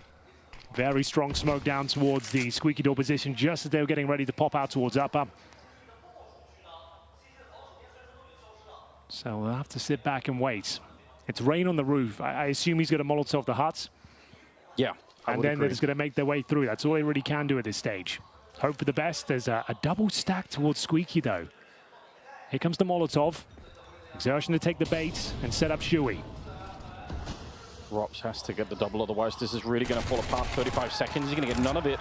Exertion hunting him down with the SMG. He's going to get that one. They're out on the site, and they might get the bomb plant, but they're locked into it. That's not where you want to be. They're in a dreadful position back here. Just twists on his own, and he is going to get overwhelmed. That's actually such a great round for MOUZ. Just giving up the bomb plant, not necessarily a big deal in this particular round. I just feel like having them locked in that position, you knew they were never going to get out. Lovely stuff. You're dead on. Really good setup as well. Exertion looking strong as you like with the MP9 towards the squeaky door. The perfect weapon for the job, really. Continues to deny access towards the vent. Smoke utilization has been spot on. And this is looking much better for MOUZ, operating as a 5-man unit rather than relying on their star players. That was the force buy, bear in mind as well. So at least the bomb got planted, but it's more of the same. This time, Deagles, some Kevlar, mainly an Eco there. They've got 4 smokes, so maybe just the wall of smokes towards outside. Send everyone down there, try and get the bomb planted with rain towards the silo as well. It's Torji patrolling the outside area. He will lose vision momentarily. Yeah, I think especially sick if you can actually get the bomb plant. You could leave one player, you know, hunting with the Deagles outside. But so far, they're not getting down at all. The hard stoppage on the Rops must be a delight right now to MOUZ every time they find a kill on Rops, no matter which round it's in. Sui with a potential, a little bit of a lineup here, and he will get a double. A little bit labored at the start of it, but who really cares? Torshi handling this in a rain. Looked like he didn't even stop for that shot. Okay, so it's find it in. Yeah, he's just hoping Exertion maybe he plays himself here. And that MP9 comes back to horn that once again. He is such a menace with the weapon. And MOUZ actually posting as we go 6-3. Money should be stable enough for a full buy here on FaZe side now. They need a couple more rounds, I'd say. 4 or 5 would be fine on their map pick. But it's MOUZ that are looking like a real solid unit here. Torji finding some good form as well. As we get into round number 10, ladies and gentlemen. It's your second map at the grand final here at CAC 2023. FaZe taking on MOUZ, number 1 and number 2 in the world right now. That's a lot more respectable. MOUZ. What a wake-up call it must have been in that opening map to run into that caliber of FaZe. But now they're matching that energy a little bit. Okay, that's a good call. So the fact that Rops is now identified, Torji is towards the ramp at the AWP right now. They might start to swinging themselves towards Secret. And that's exactly the call here, Anders. Molotov down to deny access, and Carrigan to leap through the smoke once again. Oh, God. It doesn't work out whatsoever. The wheels are falling off here. Exertion sprays 2 of them down. They got the information the AWP was towards the ramp, but they had no idea Exertion was lying in wait. Jimmy should have the advantage here against Rops. Waiting for the smoke to fade. He seemed to know exactly what's going on here. He's going to take him down, no questions asked, and gets him before the smoke even drops. It's too easy. He's got a big smile on his face. Again, not a player with big stage experience, but certainly understood what was happening there. Brokey in a 1 versus 4, so he's maybe going to try and see if he can find another kill if somebody walks into it, but apart from that, getting the bomb plant down in a round like this could be very, very tricky. It would be nice, though, in terms of the round loss bonus and the overall lack of cash that they have on that side, so going to set up a little bit. Oh, no. Absolutely called out. That's pretty sick. Jim had a good couple of kills in this one, too. So the script's been reversed here. No one thought MOUZ would be able to touch FaZe on a map like Nuke. They've got on the ropes now, though. After winning the pistol, getting that 3-0 start, they offered 3 rounds in return, but now it's 4 straight for MOUZ. Just 2 rounds left of play. money's not great, Anders. They've got $2,900 in terms of the loss bonus, so that's $3K across the FaZe unit here. So they can justify Tech 9s and armor once again, but they're looking to steal one of these rounds away. They need a shot in the arm right now. Need to be picked up because this one is starting to slip away from them. 3 will do. 3 is fine on T side of Nuke. 4 at this stage, I think, would be pretty massive for them. If they can find on this round, that would be impressive. Have a look back at this shot from Jimmy as well, just straight through the smoke. Robs hasn't really had a chance to get going here. Yeah, in the olden days, maybe you could get that bomb plant just sitting inside of it. Right. With the HEs alive, not so much. It's a mechanic we're still getting used to. It is. Yeah, I think that we're not even seeing like the tip of the iceberg of what's possible with this kind of stuff. Everyone is obviously theory crafting around it, but... So here are the Tech 9s, Anders. Once again, trying to take advantage of the fact that Torgy's being quite mobile right now. He's moving himself around the map. If they can get down towards Secret, that would be great. But that's a very powerful incendiary. They just have to run the gauntlet. They got to take damage on route here, and it will be Rain to take the majority of it. But the good news is they've got a player in towards the vents. This is actually quite a powerful spot. Jimmy rotating through, AK-47 getting towards the silo. Xerxes to back him up as well. First frag will be absolutely everything here, and it will be MOUZ to pick it up. He got dinked as well, Exertion. He could have been dead if another bullet had connected, so pretty scary stuff, but you're absolutely right. That first kill really changing this round. MOUZ have a good read still. They have 2 people down here. We'll see if Exertion falls. It's going to get real spicy for Jimmy, who's on the other side of the bomb site, and alone. He might have to do a lot more work than he wants to here. Nice pre-fire, but it's not quite enough. And now, Jimfat's on his own. Yeah, but he's the rock of Counter-Strike. So difficult to remove him when he's set up as the anchor. 30 seconds remaining. They have to go down towards lower. There's no 2 ways about it. Yeah. And it's such a strong position that Jimmy's got himself set up with. He thrives in these sort of scenarios, chomping at the bit to find his first kill. There it is, looking for the second. Robs will find him, and the bomb will be planted here. There's Carrigan on a famous lurk of his. Finds the AWP for Torgy. Is this the round they can steal away, Anders? And they will now. Baroki getting the shot. You're absolutely right. What a timing there for Carrigan, just as the rotation was coming in. So a 1 versus 3. He's got only the kit right now to work with. That's his only tool in the arsenal to try and get onto the site, and he's already been spotted out. Shot twice by Carrigan at that range. And again, it's the captain of FaZe coming in with a pretty big round right there. 7-4. They really badly needed this one. Oh, they absolutely did. They needed a miracle round, and it's delivered. Pretty standard stuff, though. Like we said, Tech 9's armor, a few smokes. You could do the outside wall of smokes there and hopefully get players down towards Secret. And it was quite a slow rotation. They had Robs in towards the vent, meaning that CTs had to come through ramp. Jimmy only good for the 1 frag there. And Carrigan with the most important kill of them all, finding Torgy on the rotation with that P250. Ignites FaZe once again. The final round of this first half. Brokey taking matters into his own hands. The first time he's had a T-side AWP here. And Torgy, like we said, he's been nimble, agile across the map. This time aggressive towards T-Red. Looking to make that first incision once more. Pretty heavily committed position. Bit of a Molotov landing there behind Torgy somewhere. Nobody really knows that he's here, and Frozen is going to be the main distraction, so we'll see. Oh my god, they line up! 2 for 1! Taking down Carrigan and Twiston. This is going to be blowing up in the FaZe for FaZe. There's nothing they can do about it. Robs and Brokey, 2 versus 4 now, as Brokey's trying to somehow flick them back into the round, looking for the kill against Frozen. But he's hard to find, and the more time that passes, the worse it's going to get. Backup started to get here, 8-4 at the end of it. MOUZ with a really impressive first half. And look at Exertion, he's got 14 kills. Yeah, he's back, baby. Exertion looking strong. Torgy showing some great form as well. He's second in the scoreboard. Everyone turning up from MOUZ, and that's what we asked for. After Mirage, it was a pretty flat, underwhelming performance. We had a couple of exciting moments from Jimmy. That was about it. Otherwise, the rest of MOUZ looked very, very underwhelming indeed. So the fact they've got 8 rounds now on their opponent's map pick, everyone's contributing. They've had a solid understanding of what they were up against there, winning the clutches. I feel like they're in good stead here to take us to the 3rd map of Overpass. You can see FaZe starting to shrink. A lot of pressure now. 4 rounds, like I said, it will do, but it's certainly not ideal, Anders. Just look at the scoreboard as well. We've got Rain 2-12. He died every single round. Didn't really get going there at all. Twist 5-10.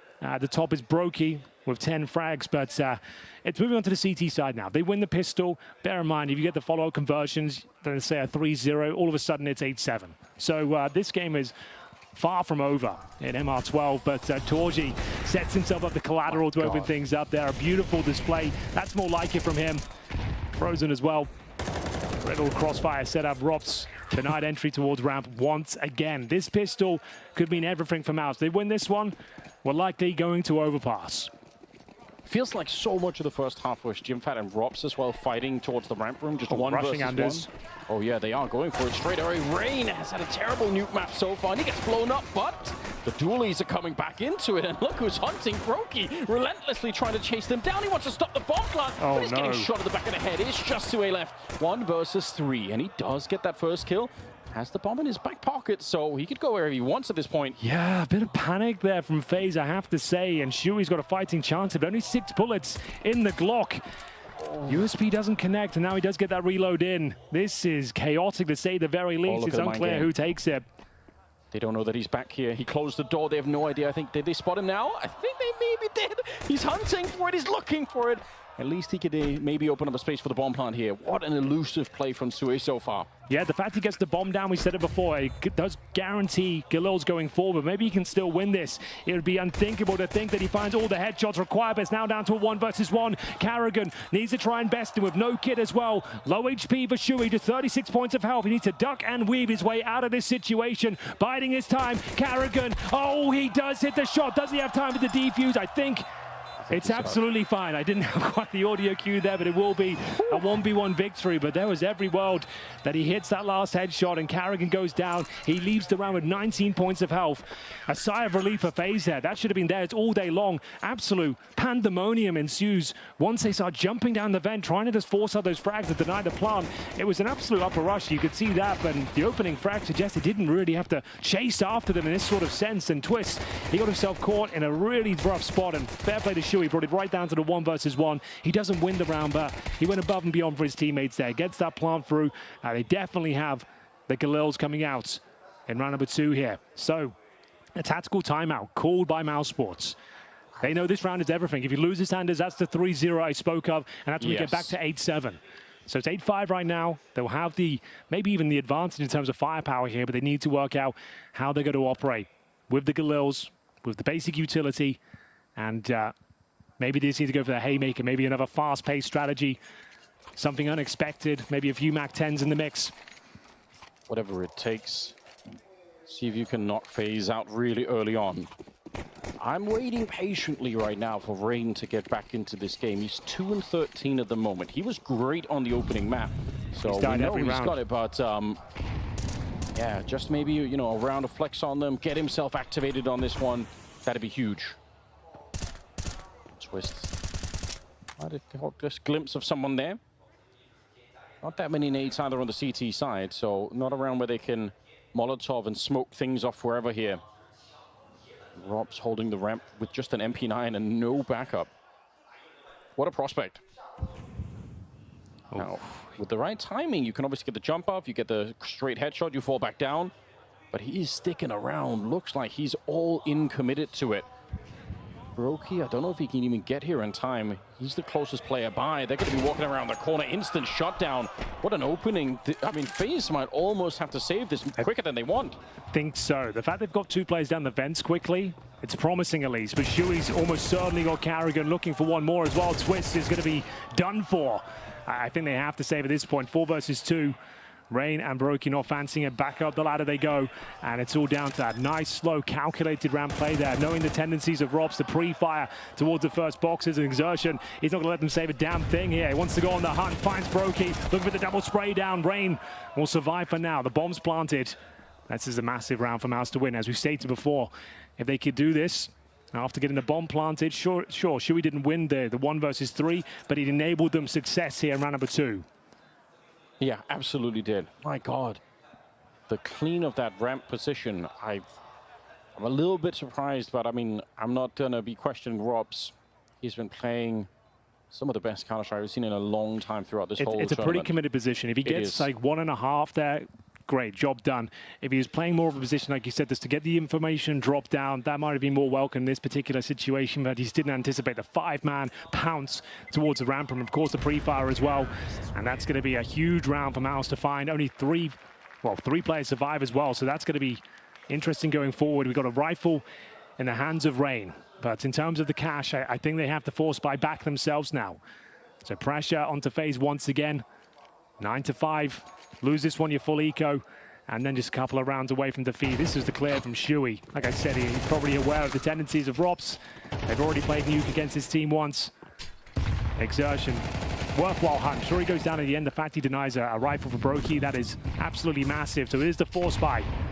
They've been playing Nuke, but they have not been able to win Nuke against FaZe. That's the reason why going into this one, everyone's a little bit nervous for MOUZ, but they are putting it together very nicely at the moment. Decent grenade outside there. Exertion, he is the main man to take down at the moment on the MOUZ side of things. Sui taking some liberties inside, just with a MAC-10 washing through, and Rain unable to do anything right now. He's still only got 3 kills. It's Brogy with the Deagle, and that M4 is lost outside for the minute. Rops, how much could you really do sitting inside of the flames? It turns out it's absolutely nothing. One headshot would have maybe given them a little bit to work with, but this is again MOUZ just powering through the map and making it a 2 versus 4. Yeah, just a matter of time before MOUZ pick this round up, I'm afraid. Twists with the CZ down towards Secret. Brokey, Desert Eagle already found a kill in towards ramp, but yeah, this would be a complete fumble if MOUZ gave this one up somehow. Torji, M4, patrolling the vents, and just biding their time. It's absolutely okay. Want to make sure they get everything covered. I respect this a lot from MOUZ. Why give it up? Why not just play it super safely? Don't make any real assumptions.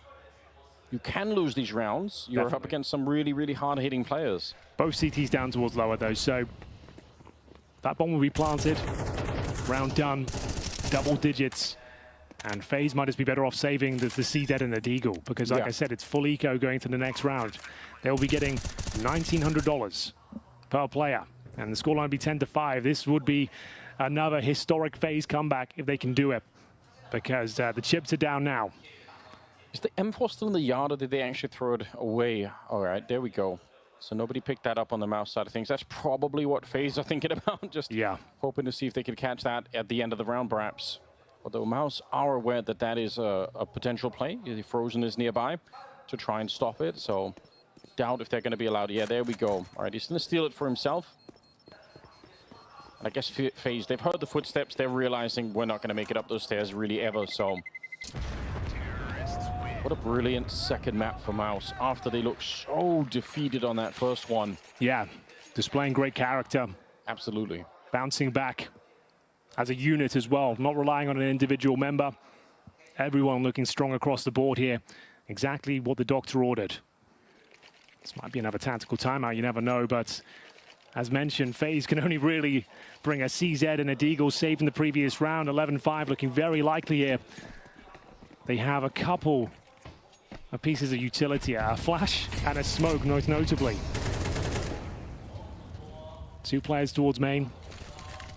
Nothing giving away the starts here. MOUZ is going to be smoking off the choke points, then Shuey opening things up. Nice shot towards Brokey. One of the main themes we've been talking about in CS2 so far has really been how many, back and forth rounds there have been. I must say, both teams, when they have the lead right now, they seem to be doing a great job at holding on to it and not giving up too many things. Right. CSAM will do a little bit of work here, but it's not a bad frag, to be honest with you. If they can recover that rifle, they might be onto something here, because how many resources can you invest into patrolling an AK-47? I'm not sure you can provide too many, but Carrigan, just at the USP here, had to take the full eco. His money was bottom of the barrel. He had $50 before he came into this round. Smoke's going down. They'll cross towards Secret. There is no CT presence down towards lower currently. Carrigan would do very well to even do any damage at this point. Even if he connects, only does about 6 damage, but there's the AK Anders. Okay. Do they want to save it, or maybe try and pull the rug on MOUZ Sports here and rotate down towards lower? It's very telegraphed where they're going. But where is Twist? He stayed towards upper for now. It might just be better to save the rifle going forward. Carrigan, the solo hold, 1v4, USP no armor. Good luck, my friend. Maybe some really quick headshots on this one. He did open the door at the right time, but the USP is just not the kind of weapon to get a multi-kill in that position, unfortunately. Okay, well, they're kind of showing up to the spot. There's a C-set from the one side. The AK is down on the ground again. So a little bit of an attempt. You look at the clock, there's only about 6 seconds left. So I guess if they had done more of an impact here, maybe they could have just bled the clock out. Would have been maybe possible. It was certainly worth it. With like the 15 seconds left there, they pounce and get a couple of kills, and there's no chance to plant. Yeah, they maybe steal the round, but very well handled once again from MOUZ, 11-5. As we will see FaZe limping into the next one here. They won the pistol and lost that second round. It's like a death sentence on the CT side in MR12. Your money just gets absolutely wrecked. So 3 in a row now, and they will have a bye, but not much of one. You can see they've had to sacrifice helmets pretty much across the board. Barely any utility. Not a single defuse kit out on the field right now. And this is MOUZ looking to post map point. Compare the two scoreboards right now. It's such a discrepancy between MOUZ and FaZe. Just Brokey is doing a little bit of work, but everyone else from FaZe is way further behind. And MOUZ are absolutely coming together as a unit, so that tells a bit of a story just on its own. They're 2 rounds away from taking us to a third map in the grand final. It feels like it's locked in. This is the way grand finals go sometimes, Anders. Yeah, you have 2 pretty quiet maps, pretty one-sided affairs, and you get a banger in the third. Because, MOUZ looked weak on Mirage. Now FaZe haven't really showed up to Nuke thus far, but they are the masters of the comeback. Bear that in mind. That is something we've been crediting with as well, so maybe we could see something like that. Like, that's when this grand final really starts to heat up. If FaZe can win this round and start to claw their way back in, you never know. Carrigan, the first to be tested in towards lower. Passes the first test, and I don't think he can get away. Didn't reposition, low HP in the open. He'll be dropped. 4-4 technically favors MOUZ, especially when there's no utility to speak of on the CT side. Literally no grenades, Anders. Yeah, that's a bit of an issue. It's a massive issue. Smoke up on the one side so Sui can focus on this, and I think Rain knows it. As soon as he sees the smoke, he's realizing it. They're going to be peeking right at me. We're down to 30 seconds. That is not a lot of time, and that is a player spotted out there. The bomb is coming up into the yard, and it's dropped on the ground with only 20 seconds. Rain, quiet performance from you on this particular map, but that double kill, I think it gives them the round. There's only 17 seconds. I don't think they can get the bomb and plant it at the stage. They're trying their best to open it up, but there's so little time. They're getting the kills. What on earth is happening? But the bomb is just so far away. Robs, just stay hidden, and you're going to be fine. Oh my God, they almost gave it up, Anders. They will win the round there, but what cost? The money's going to be so brittle going forward. That's a hollow victory if ever I've seen one. Yes. Like Jimmy come out and spanks you with a couple of headshots there. He kind of feels like, yeah, you know I really won that round. Yeah, if we had the bomb, you know I'm winning this round. And yeah, it was great stuff from Rain. 17-4 and great patience, manages to find those 2 kills. They overlooked the garage position. FaZe needed that desperately, but now they've got an auto shotgun and MP9. This is another must-win round. It's a fully equipped MOUZ Sports here. Let's go. Auto shotgun in play. I know, Henry, you're not a fan, but hey, in this sort of situation, desperate times call for desperate measures. That is true. I know if there's one map the shotgun does do some serious work on, it might be Nuke. Well, it's Jim Fat through the smoke, taking down Twists. I'm assuming there was a little bit of action on the other side. He's got it in the vent, so we'll see if he can find something. He's going to be notified by Rain that there's something coming up behind him, so maybe he could reposition in time. Yeah, he's already good for it here. All right, Anders. This is the true test of the auto shotgun. If you can find both of these kills, save the day. I take it all back. Okay, well, he set it up for himself. The slate has been wiped clean. We'll see if he's going to be good for it. Brokey setting up for the first one. Exertion instantly blown up. Torshi's next in line, but he's going to beat it. A good and even trade there, and I think they'll take it. 4 versus 3 still, and about 55 seconds. Rain checking the yard and calling in. They're not falling back, so they've got plenty of time, though, MOUZ. Yeah. This is still looking solid. There's no CT presence down towards lower whatsoever. Is that shotgun enough to dissuade them from going to a lower bomb site? Do they sense it's a setup here? Time will tell. Time's of the essence as well. We've got 30 seconds. If they go up the vents here, it could be very problematic for them. The fact that the solo door is clear, they've got this smoke down now, I think that's round done.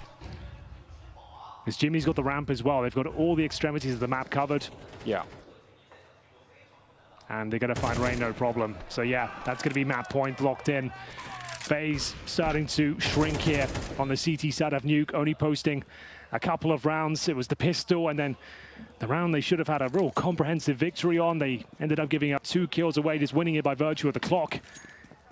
It's such a mystery to me how Jimfat's able to walk into, like, that is the quintessential Jimfat. Me looking the other way every single time. It's so wild. Your game sense has to be off the charts, because if it happens every once in a while, that's fine. That could be a random factor, but it happens that much. Yeah, you have some sense for how the game is played. That's hard to describe. My God. They're really doing it, Henry. MOUZ on a comeback. I think they haven't taken down FaZe or Nuke before. I think they've already done it. FaZe are the ones looking very flat now. Bear in mind, these teams are going to be exhausted. They've both played arduous games today, especially FaZe, just off the back of a 3-map banger against ENCE that went the full distance. They already had to provide an amazing comeback. And you can see them starting to falter here on Nuke. Some of their stars dropping off here. We've got no one really in the fragging department looking too scary. We've got Brokey at the top with 13 kills, but then it's everyone else single digits.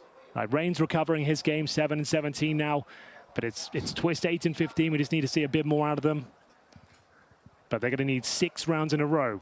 And if ever there was a map to do it on, CT side of Nuke, it's possible. Was that a Rain voodoo doll that he was, I think I missed it. I was looking at the scoreboard. I just caught a little figurine and I came back. Maybe it was. I'm just saying, I don't think it's in the rulebook. I think if you can use voodoo to make one of the best players on the other team worse, then go for it. Yeah, well, it seems to be working, Anders. We'll see what he can do. Normally patrolling towards outside, and he's had a rough run of it so far. Exertion with assertion out here. Gets himself towards T-Red. There isn't much of a pushback. The CTs haven't provided any aggressive stance towards outside. It's just going to be Rain trying to find them through the smoke, delay them with the utility. Got that M4A4. One of the few they have. It's SMGs otherwise. Twist, Carrigan and Brokey operating with the MP9s. Grenade does no damage. As MOUZ just try to bleed FaZe dry here. Get rid of all their grenades. They know the money's tight. It's a bit of a desperate position from Robs as well. Commonly checked, commonly pre-fired. If he gets away with it, what a play it will be, but... Ooh. Torshi, if he hadn't swapped the gun out there, I think he just probably has that kill. You're right, it is commonly checked. Rob's had a really hard time on his Nuke map. Everywhere he's gone, he's run into either Jimfat to just beat him over at the ramp, or like this, running into Exertion, who's the other top performer on the MOUZ side for this particular map. So, first kill, 4 more to go here, and MOUZ can see a 3rd map in the grand final. I'm so impressed. They really did get beat up a lot on Mirage, but it didn't deter them. They're right back in, full energy and full steam ahead at the moment. 28 seconds. That maybe is the only problem here. They're running the clock a little bit low, but there's nobody down below from the CT side. Rain's going to get a kill on Frozen. Oh, but here we go. Rain sniped by the MP9. 16 seconds on the clock. They need to find this bomb plant right now. Yeah, here we go. The plant will come through almost certainly, but the CTs are hunting. I think they've done enough here. Twitch, you better finish things off. There's Torshi with the Desert Eagle. There was a chance. If he gets that, they get the job done, though. MP9's prevailing. Yeah, the first guy on the bomb side was so low on health that the MP9 was able to burst him down at range. This kill here doesn't, I think it's fine for Rain, but obviously, and then Carrigan, I don't know where he found the kill on Jimfat, but he did. Well, tremendous. The campaign starts here. 5 required from FaZe. Finally, a bit of firepower behind their setup as well. Got AKs, orbs, everything they need. It's their map pick. Just got to take it 1 round at a time. Give him credit to Rain as well. He started to come alive. He really had a bad start to this map. I hate to say, but it's true. But he's up to 9 now. He's playing such a pivotal position out in that yard and towards Mini. So, you know, having him play well is essential to this defense.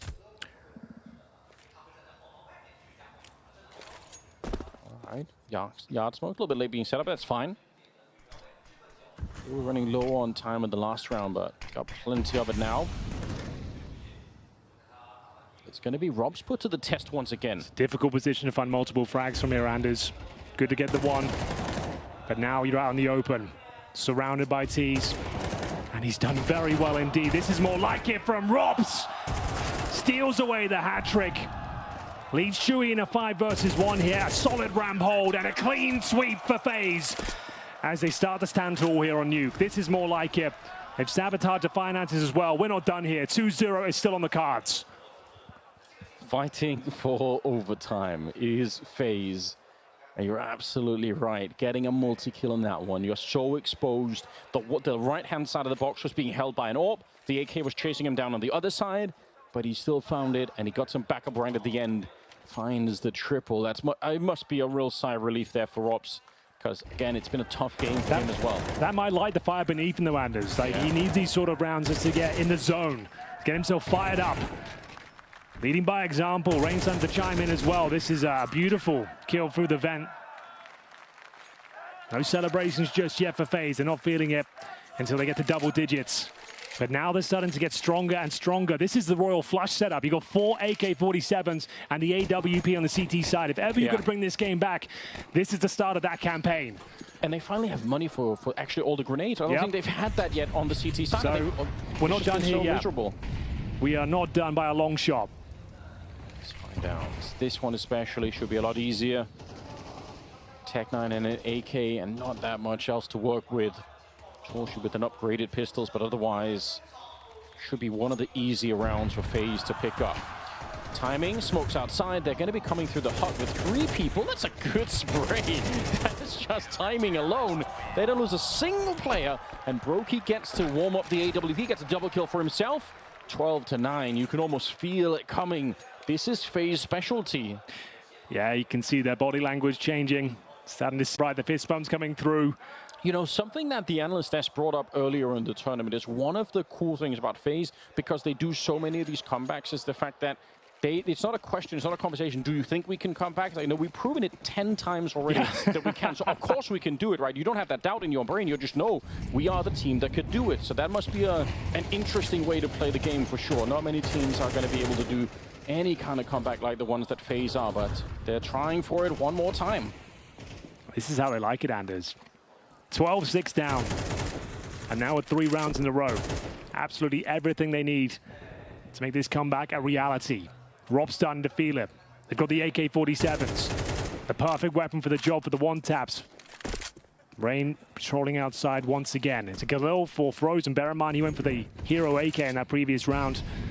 Didn't do much for them, didn't get the plant, so has to make do with the lesser of the rifles here. Great job from Rain. Good disciplined re-peek there. Didn't overstep the mark. Confirms the 5-on-4.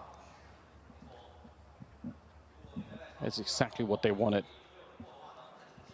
And of all the players they could have taken down, it's Exertion as well, the real playmaker, who's been opening up so many rounds on this map for MOUZ.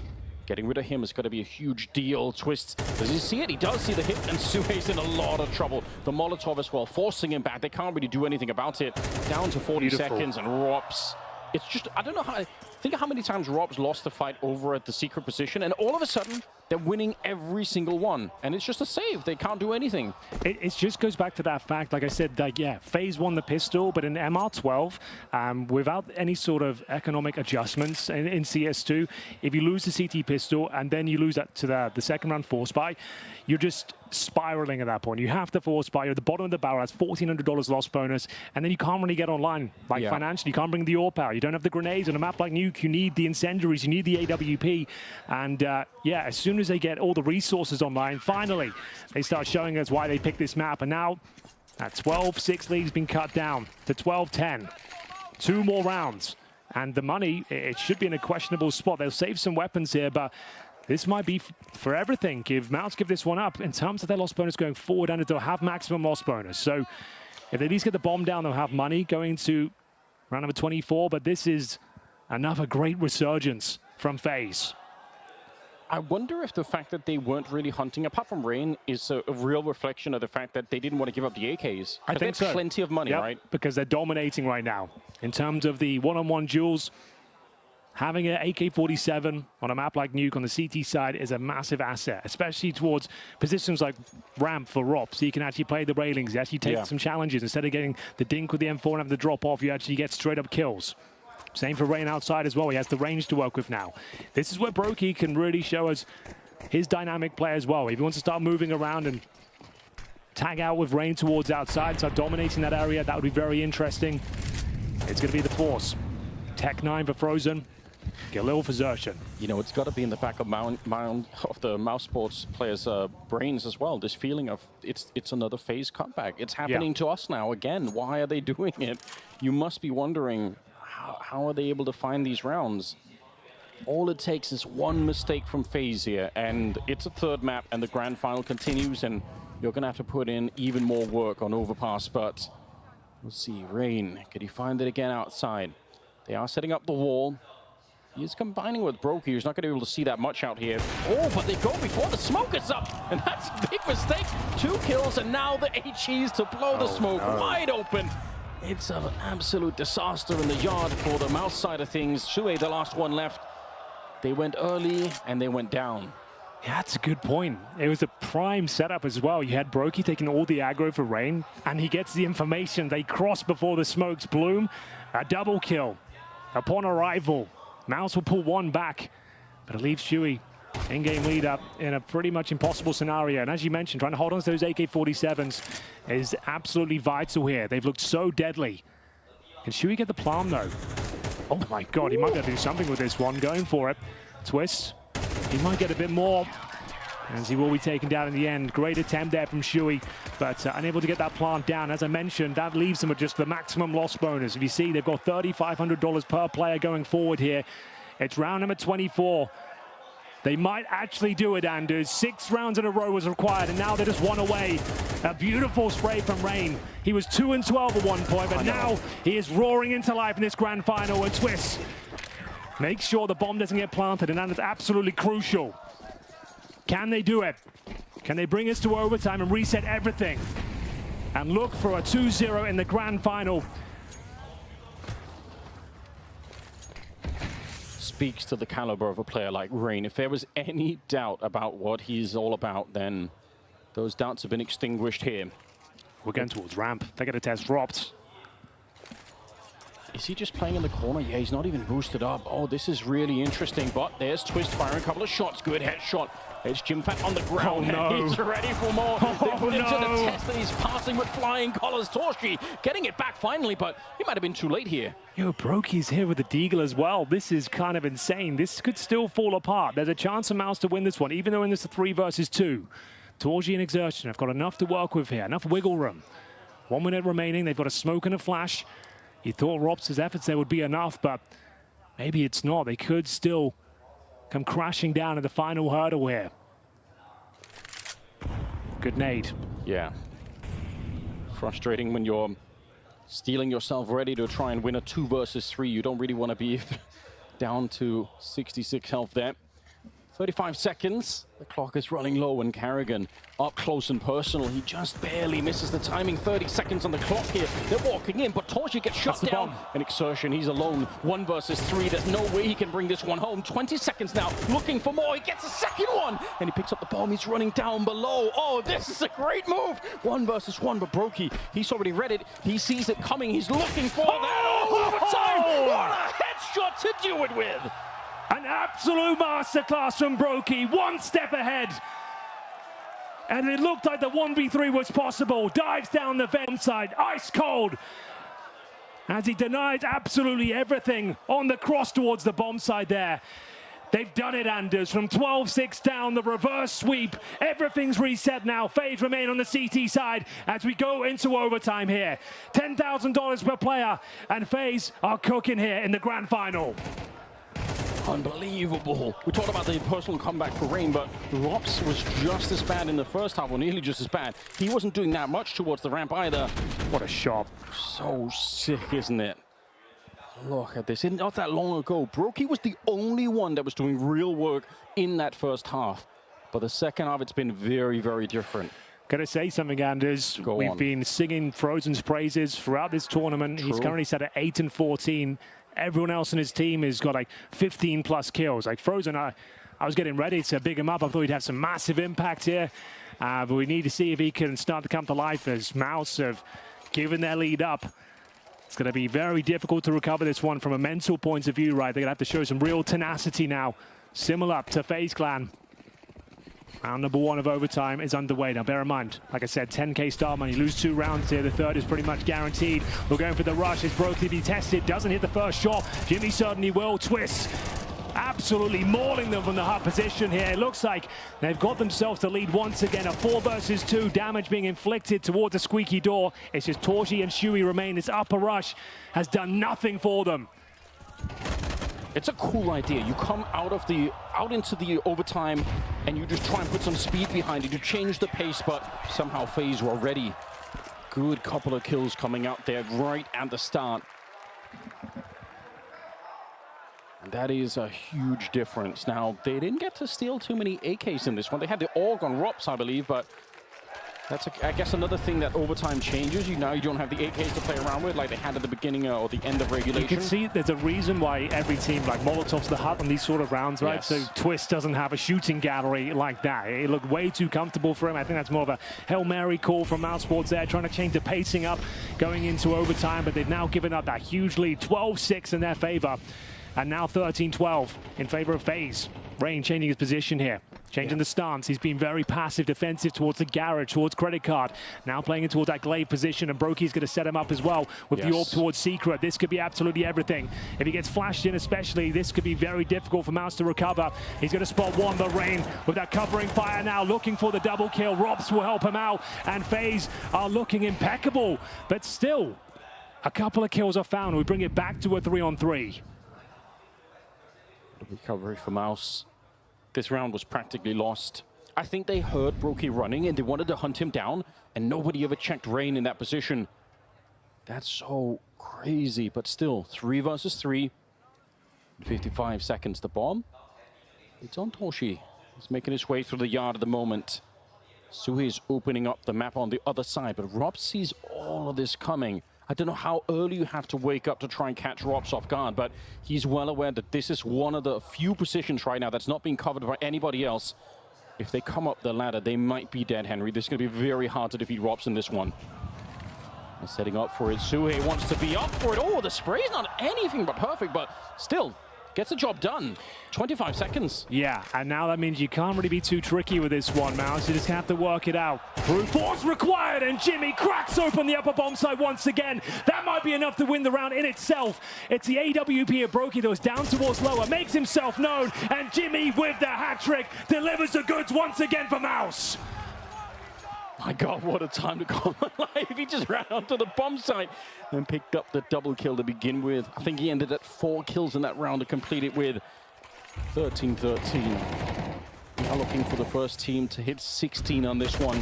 Oh, this is such a done deal. There's an opening 5-on-3 for FaZe as well. And Jimfat just absolutely destroys them. Look at the confidence. Look at the awareness. As we get into the final round of this first half of overtime, MOUZ are back online here. Their first round in some time. Courtesy of another impressive Jimmy sequence here. Exertion not wasting any time to get down towards Secret. Makes it there. Brokey waiting for him though. Should be his frag, but Exertion hits very hard indeed with this AK-47. Does he dare swing any further? Brokey might get caught out here. Rob's calling for some backup towards the ramp. Needs to try and mow them down with that AUG. An absolute master with the weapon. That should do it. Does he need to re-peek? He seems to think so. Going for more, and it cost him his life. That's probably too much. Brokey still, he didn't get caught off guard. You're right. There was a real chance for Exertion to find him there. A team kill onto Jimfat. Not that I think it really matters. I think Robs might have had the spray down no matter what there. They lined up on top of each other. That's how labeled spray. Oh my God. I think if he dies it, that might have even cost him the round. It could. That was really scary for him. But they're solid. They're doing fine. I'm surprised to see Robs re-peeking that one. Usually the last player to try and do something like that, but at the end of it, it's going to be absolutely fine here. Frozen looking for a 1 versus 4. Like we said, he's not had the best game here on Nuke so far. This would be redemption if he could do it. They know where he is, and he's only got 30 seconds left. Oh, a little bit too quick for Brokey. I don't know why. The bomb isn't even planted. It's not even been attempted yet. Silent drop down. He's set up for it. He wants to find another kill, try and make it a 1 versus 1. He slipped the net. He's just walked past. I don't think they realize, but Carrigan, he is moving back and he's looking for the spray. He's going to be good for it. My God, that got closer than you would have wanted. But FaZe, they take 2 out of 3 rounds first half of overtime. They are on their way for the full comeback. Frozen, as mentioned, hasn't had the second map in this grand final he would have liked. If he wins that 1v4 though, good God. That would have been fantastic, but it is Carrigan finding a couple of key frags there. Yes, a labored spray, but they all count. He gets a final frag as well. As we switch things over, it's 2-1 in favor of FaZe. As Anders mentioned as well, first 16 here. They can just get one round on their T side. They guarantee at least double overtime. It's another sensational comeback here from FaZe. 12-6 down. Here they are with the lead in overtime here. Arguably should be 3-0 in their favor, considering the round they gave up. Yeah. This has just become part of the DNA of the team, is making these comebacks. What a frustrating experience to play against. Even with the lead that MOUZ had, it looked rock solid for them. They were locked in regulation right up until the point when they weren't. We'll see what happens now. No A. Oh, there is one on Torchi. I thought he bought one. I was getting real confused, but he does have it. See if he could find some kills here now that he's back on the CT side. Very deep in the garage, so if they forget to throw the smokes or go early like we saw MOUZ themselves do, maybe there is a way. They're going to be coming for the smoke, and actually Sue is just hiding in the corner. That's a nice kill onto Robs. Great opening frag, but Twist has got one in response. And they saw Carrigan. They're going to be calling it surely that someone has to rotate back down. Twist will get blown up by Frozen. Exertion, they're going to drop down, but they're well aware. I can't believe he wins the fight. He couldn't see through the smoke. I don't think so. He should be dead right now, Henry. He absolutely should be. The walking wounded, though, will retreat back in towards the upper bomb side. Now it's down to Carrigan. Did they really not see him? I'm so shocked that nobody moved.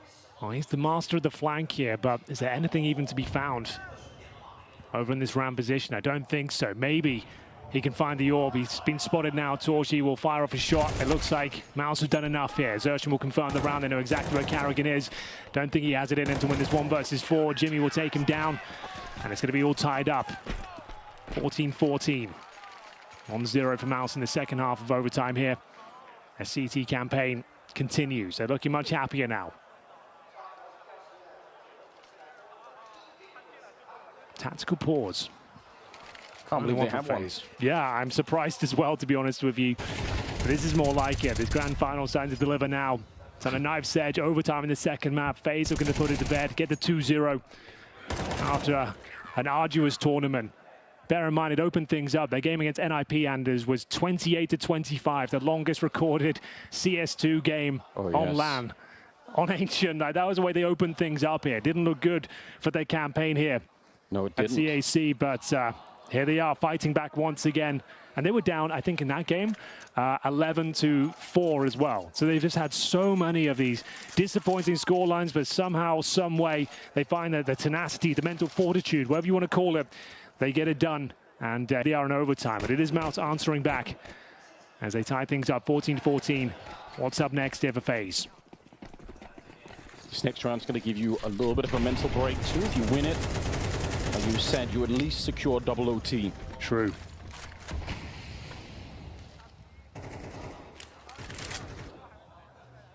AK is across the board for that T side. They are really far back on the map. Nobody really wants to even get close to the yard at the moment. Sneaking their way in. In regulation, we did see Torchi play aggressive out on that yard. He got the cool 2-for-1 shot with the AWP, so I'm not really blaming FaZe for being really, really careful about this one, although you could tell Torchi's quite far away from the action. Could have set up a Molotov. This seems to be sort of the go-to play at the moment. Molotov, then HE just to try and create an opening. But there's nobody out there yet.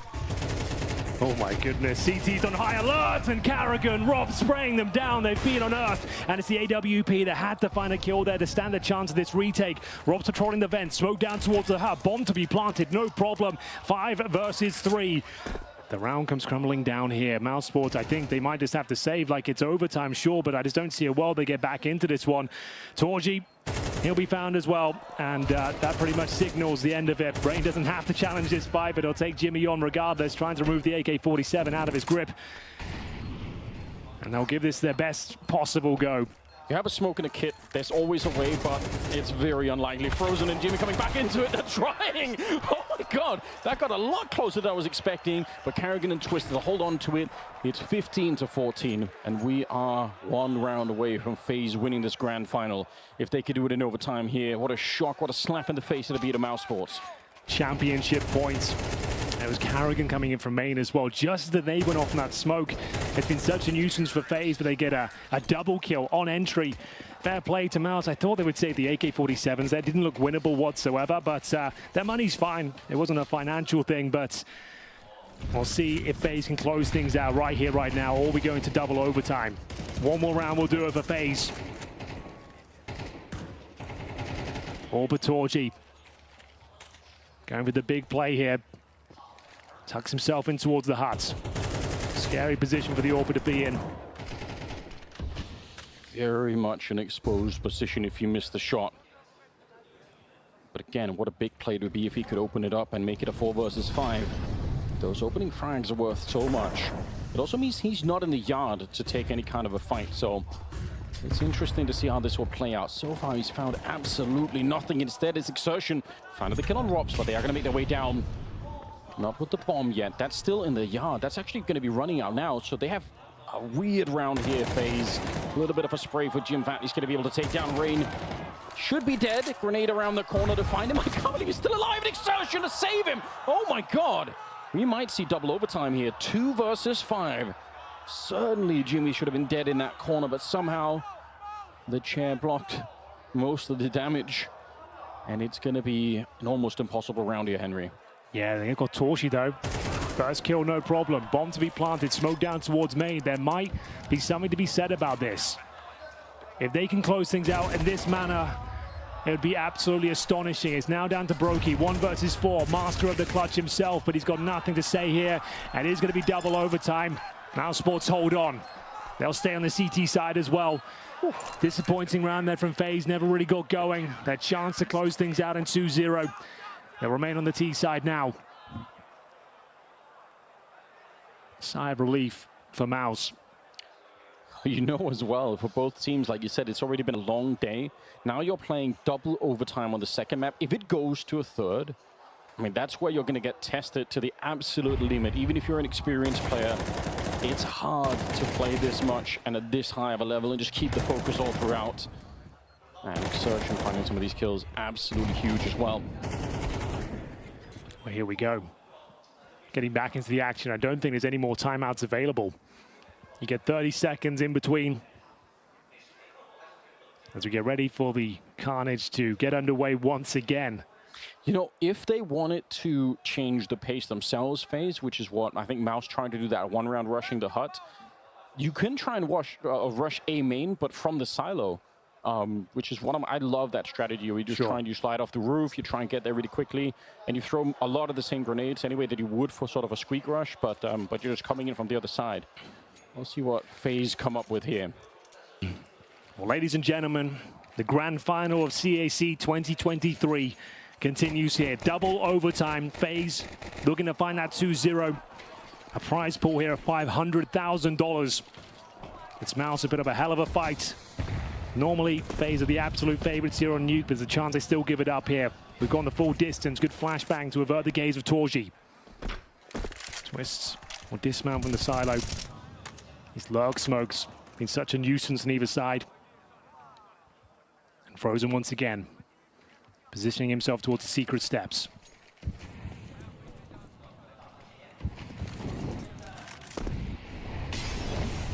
Exchanging some Molotovs here, but nobody really crossing yet, so they're starting to catch on FaZe that every time they throw those double smokes, there's going to be a Molotov and an HE to follow, and you just don't want to be caught behind it. It's such a deadly combo. Already used a couple of times from really both teams. So they're going to re-smoke it once again, hoping that there are no more HEs. Yeah. Pretty smart stuff here, actually. That's the kind of benefit, I suppose, of now having to have the 2 smoke wall of execution, but it's going to be Torchi to find Carragher, who's trying to sneak towards that garage position. 5 versus 4. In-game leader dropped. 40 seconds remain here. They haven't got much to speak of in terms of control of the map otherwise. It's Robs who will have to try and make his way out of the hut. His teammates trying to provide some sort of aggro towards the squeaky door. It's Rain A key duel here, one he won't be coming out on top of. I say that, he somehow recovers the first shot. Exertion on top of the huts here. They're starting to drop. They know there's a player on top. If they find him, Rops might be onto something now. The AWP in towards upper. Torji will drop down, and they've got the man advantage. They're going down towards the lower bomb side. I think they are, Anders. Yes. They're really onto something now. This forward position is so hard to read. Yeah, you know the bomb's back there, but you have no idea that there's already a player up close. It's Rain sneaking through. He won that fight. Oh my God, I thought he was dead as well to Frozen. Maybe he should have been. And Rob's coming out of the hut. There wasn't the Molotov of the hut once again, so Exertion had every chance to get a couple of kills there, but they're going to lose the round. Jimpat going down. FaZe, they win the first round here in the second overtime. I can't believe Rain hits that shot. Yeah, he misses the first couple, and you think with Frozen's position there, the fact he has such an advantage with the angle, he can duck and weave and only present his head. The recovery was remarkable. It gives Rops a window of opportunity to make his way out of the hut, and you can see Exertion had no idea, and Rain to close things out as well. It's the first round of double overtime going in favor of FaZe. And if they can get the 2-0 here in terms of 17 to 15, the money will be very weak for MOUZ. A 3-0 could be available to them. That is so worth pointing out. We saw that. As you can see, $50 on Torji, 800 for Exertion. Yeah. Like, they'll have nothing.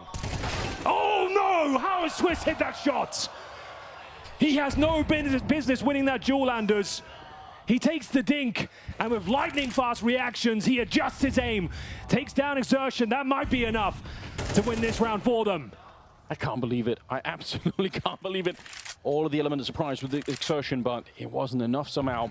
There's no way he should be winning that. Well, listen, they're down below with the bomb, Henry, and they've got this lobby ramp position. So, Sue, if he pushes up and gets this kill, maybe there's a way back. He might even get the double at this range. Good spray. He will get the double, and that's going to bring it back 4 versus 3. Now, they're probably going to get the bomb plant here. This round is not done for, but Sue, he just gave them a chance to maybe win it. There's a little bit of a duel being set up. This is dangerous. Jimpat actually taking a bit of a risk here. Grenade around the corner. Carrigan and Brokey, 2 versus 4 with a bomb planted, and it's early in this plant. They have time, MOUZ, to get this retake on. They have smokes and Molotovs and everything else you could possibly want. FaZe, I don't know how you win this round. Surely this is going to be a retake coming through. Yeah, Brokey needs to hit every single one of those. The bomb is ticked a little bit further now, playing with the door on both sides. Smoke is up, and they are getting the defuse on the other side. They just can't break through. Oh my God, it is close at the end of it, and still going to be the round coming through for MOUZ. They had struggled to get, if not for Suhei, I don't know if they win it. That is remarkable.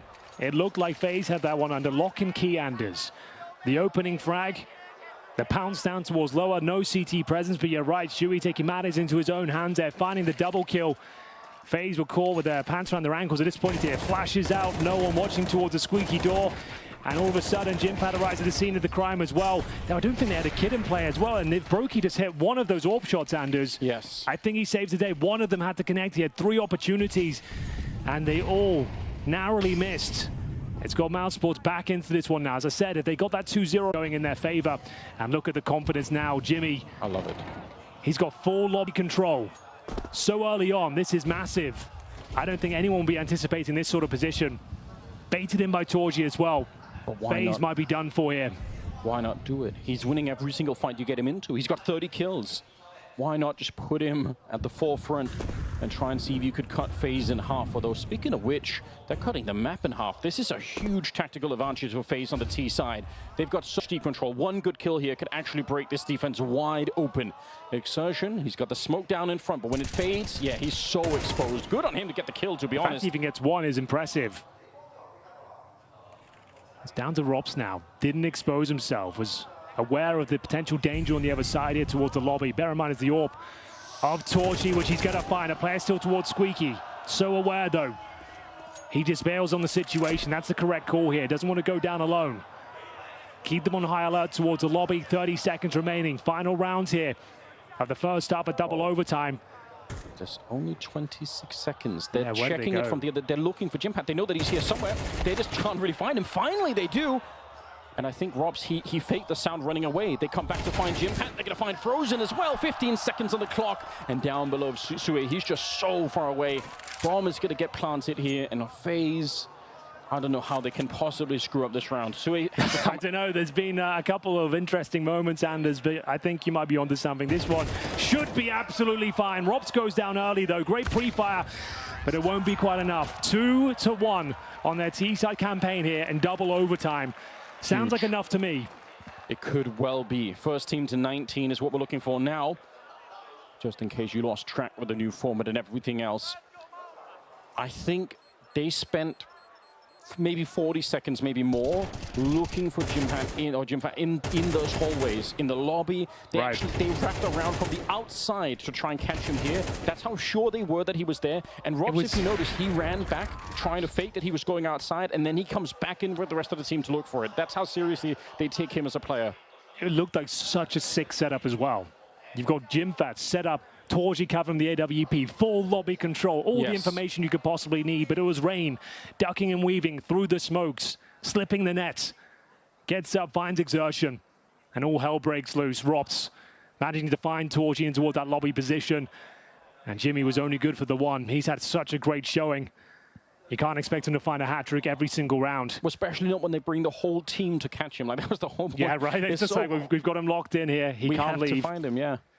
And to be honest, in regulation, Robs would lose that fight to Jimfat all the time. He was so rock solid holding the entire ramp area, so I don't really blame Robs either for saying, I actually need a little bit of help to make this work. 17-16, FaZe 2 rounds away here in double overtime. It's a grand final, and it is delivering right now. This is exactly what we wanted. MOUZ, they need to strike back early on here in the second half of overtime. Rain with a little bit of a chance, but he really came alive towards the end. Exertion offering himself up, walk right into the shot, and it's down. He's such a beast, man. Like, what an absolute veteran of the game. 2-12 to kick things off. Looked like he wouldn't recover, and now he's just dominating outside with an M4. Looking so comfortable. Came up with Krims, Olofmeister, and the rest of them. And way back in the day. Think of how long he's been playing at such a high level. It is ridiculous. Robs is setting up for it here. He's got the M4. This is dangerous. He swings a little bit wide, and there's 3 people to receive him on the other side. Suhei, no hesitation, will take him down. I like this. They're pouncing down towards lower, but can they get past Brokey, who hasn't been hitting the best shots in the last few rounds? Seems to struggle down towards this lower bomb site. Good smoke to provide some self-preservation, I suppose, but he's completely surrounded. It's down to Carrigan, the captain, looking to deny the plant. Oh, maybe he can do it, Anders. Oh, he can do everything here. Brings it back to a 3 versus 3. The bomb does not go down, and now's a chance for the retake. Rain offers himself up for free. Twist and Carrigan remain. That might not have been necessary. A little bit panic coming through. Exertion walking through, taking down Carrigan. It's all on Twists now. 1 versus 3, and they're going to find him at the end. Frozen sends him down to a watery grave, and MOUZ win the round. Absolutely critical. That was a rare moment of panic on the FaZe side, but I think they were just looking for the fights. Yeah, Carrigan. He couldn't have picked a better timing as well. It was sick. He finds the planter. The orb misses a shot on him, a double spray down. And if they could just held their nerve there and not maybe force the issue, maybe there's a real chance to find championship point once again there and then. It's Brokey. We haven't seen him outside too often. That's his presence known, though. Why have to reposition himself? 17-17. It's map point once again, whoever wins this round. Bear that in mind. The money's low on the CT side here. You can see Brokey fully invested. Sub $1,000 as well. You won't be getting much. If MOUZ pick this round up, FaZe will be in a lot of trouble. Must win round, really. We're going for the outside execution here. The 2 smokes. Shui will deliver both of them.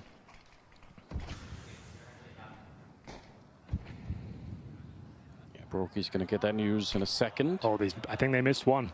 Yeah, that's not supposed to go there at all. Oh dear. That's a massive issue. Yeah, they have to use another one now to dodge the AWP, so they can do that, but the problem is that's a smoke that you might need later for a bomb plant or for blocking off in the after plant. It's not just for free that you get to do that, it can cost you later on. Brokey. Patrolling the yard still, kind of playing 2 positions at once. And the clock running down very, very low at the moment. Oh, this is making me nervous. There's 3 people on the bomb site itself. It looks like they're going to try and make their way through mini here, Henry. I think they have to. They're smoked off for now, though. There's so much CT presence here. Twist will be first contact. Molotov out of position does significant damage. Jimmy with that first frag, but still it's going to be a scramble towards the bomb site itself. They're finding all the shots en route. Brokey needs to deliver here, but somehow, some way, they've made this work with 15 seconds remaining. It's now a 5 versus 1. FaZe don't put up any resistance in the upper bomb site whatsoever. And MOUZ Sports run away with it. They post map points once again. And bear in mind, the money is absolutely ruined on the CT side. In terms of loss bonus, they will be receiving $2,400 into the next round.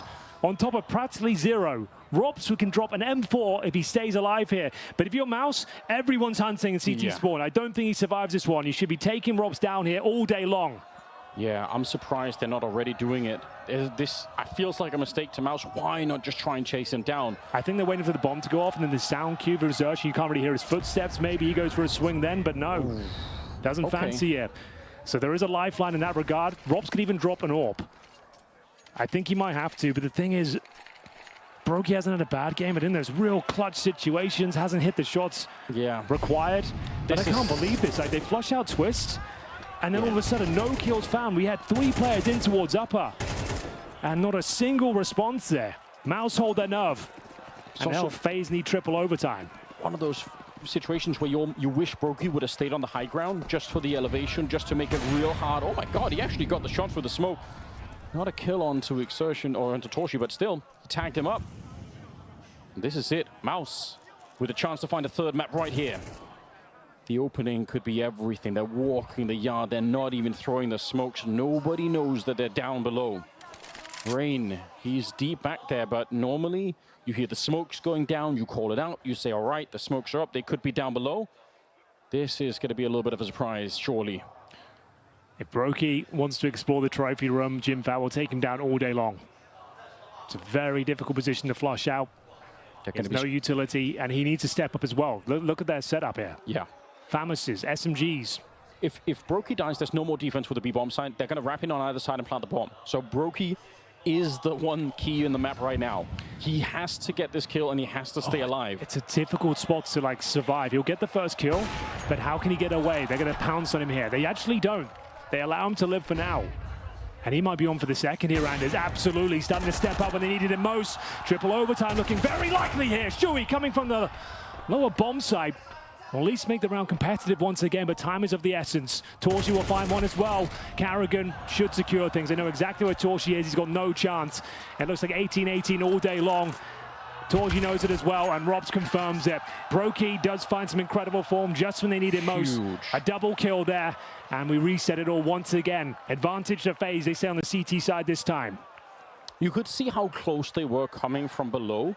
If Brokey gets traded, that's it, right? They just run the bomb down. They could probably get past the org almost certainly.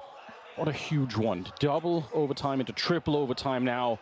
We keep it going a little while longer. That first map was a little bit too one-sided. It was FaZe really beating up on MOUZ, but now Henry. Now the grand finals delivering. So was this one, to be fair, Anders. It was, what, 12-6? Yeah, that's true. It looked like it was going to be another underwhelming map, but... FaZe working the magic. FaZe working the magic, yes, indeed. Carrigan with the FAMAS up. He might even give them the advantage here. Such a long day of CS for both these teams, both being through a 3-map semi-final themselves. Exhaustion starting to set in, fatigue. Imagine what a ridiculous test it is for Jim Fat as well. In front of a huge crowd for the first time like this, and then playing triple overtime versus a team like MOUZ. This is just, you know, test by fire at the moment. Let's see, a lot of noise being made running past here. Knives out, they're not ready for it. Rain and ready to receive though. Double kill. Sue he thought he was quicker. He thought he got there right away, and that no one was going to be down secret, and that was a big mistake. Yeah, you'll take that all day long if you Rain, though. Was going to go inquire about T presence towards secret, gets himself a double kill. And Carrigan stepping up now. A brutal kill to find as well. That's Jimmy with 33 kills to his name. The young star has been removed from the equation. It's down to the young veteran. Joined by Torji as well. And we'll see if they can find any sort of footing into this round. 50 seconds remaining. Still on the knife's edge. If they get Brokey in towards that window room, they'll have a chance to plant. And with the AWP up, you never know. They've got smokes. Molotov towards the vent to deny the rotations. Has to be this lower plant now. They'll smoke in front of the silo, presumably. Frozen being given the unenviable task of trying to get that bomb planted. Good shot from Brokey. 4 versus 1, that should do it. Yes, it should. Brokey actually restraining himself a little bit here, waiting for the backup. That's what you should be doing. Don't go in one at a time. That is never going to be worth it. Toshi, he's still got a chance. They think he's fallen back, but he's still hanging out at the edge of the smoke. Oh, he's going to be found by Robs. All right.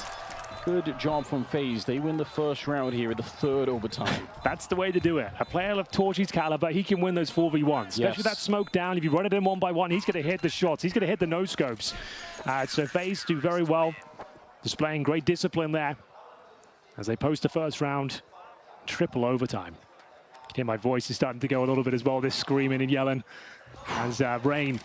Yeah, there's no holding back here. Yeah, this is real nice performance from him. Like, bear in mind, he was 2-12 and now absolutely leading the way. Ooh. High impact kills. Great finish from Rops. Looking to find back-to-back Tier 1 trophies after a phenomenal victory over in Sydney. They made it all the way to the grand final here in Shanghai. And it's Brokey towards that ramp room once again. Starting to wake up, showing us that AWPing prowess. Jimmy wants a taste by the looks of things. They didn't do well here before. Yeah, okay. And you said, you know, it could be hard to, you could get 1 kill, but usually get hunted down. They didn't hunt him down last time. They gave him a chance for a second one, but he's got Robs. Exertion gets a kill on Rain, but it's Frozen to pick up Robs, leaving Brokey alone towards the ramp. Twist is going to get out duel. That is a sick shot, you're right. Carrigan and Brokey, 2 versus 4, and MOUZ answering back. This is looking a lot better for them. Still a minute on the clock here, so plenty of time to try and figure out where are the remaining players. All right, Brokey, what have you got for us? An audacious heads-up play with the AWP. Yields the next frag. 3 versus 2. Cuts MOUZ down to size. They'll have to go towards the ramp from here. Oh, Brokey's had enough. He's had enough! He's pushing the map everywhere. Back to the 2-on-2 now. They have to go down towards lower. 30 seconds remaining. No CT presence at this side of the map, but Carrigan's en route. He managed to deny the plant before. Can he do it once again? It's an open plant in the smoke, though. They've got kits. Carrigan makes his way towards the window room. Well, I can't believe it. Brokey's brought it back into a 2 versus 2. That bomb plant is real fresh. There's a chance for Carrigan, but he's not quite finding it.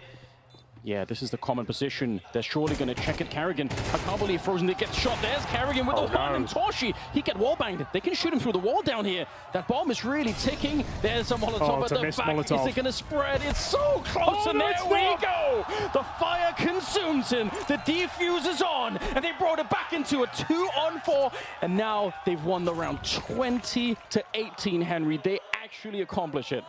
I can't believe the spread goes in its favor. The Molotov looked like it was way too deep. A tick of damage, though. It's Brokey who's the hero of this round. Just taking matters into his own hands, brute forcing his way into the second round victory here in triple overtime. Carrigan with the Molotov, the perfect Molotov, it seems. And now, looking for 3-0 on their CT campaign. This could be enough. Oh my God. Molotov was made better by the fact that it lingered a couple of seconds before it spread. Right. Just when you thought you were safe, he drags you back in. Oh my God. This is everything to FaZe here now. MOUZ, they will have money being on the T side here for the 3rd round, but some damage on the Frozen at the start of it. Well, Brokey taking a little bit in return himself. Rain, let's see what he can accomplish. It's up to 22 kills. Again, he had an absolutely miserable start to the map. And they are going to set up some grenades to try and see if they can make the crossing. But this position for Rain is designed to look over exactly this kind of a smoke. So we'll see if they're going to be ready. It's Robs at a distance. And Rain, that's the only kill he needed right there. Taking down Exertion, 2 versus 4. I mean, FaZe won a round like this just before, but for MOUZ, this is going to be a hell of a lot more difficult. Oh, yes, indeed, Anders. 26 HP on Frozen.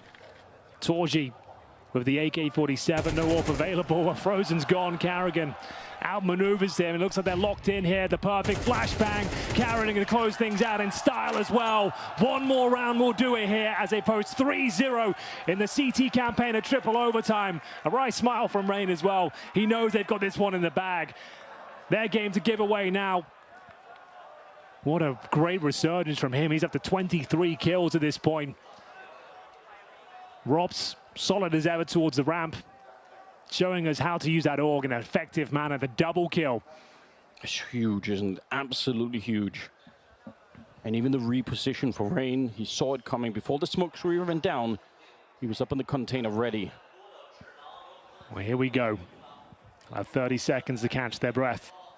What a day in the office it's been for both of these teams. 3 maps, semi-finals on either side of the server.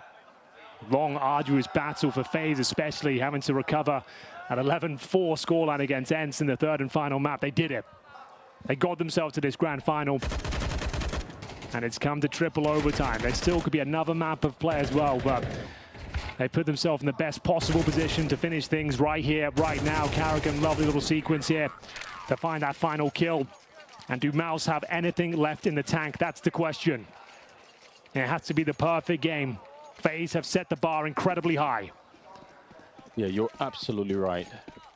They have to play flawless Counter-Strike for 3 rounds to a 4th over. It's in a grand final on the 2nd map. Now you have to rediscover all of your strength and try and put this one together. And Frozen, making a bit of a run for it out of the yard. That's a dangerous move all on its own. Again, like we said, one mistake could cost you the entire grand final here.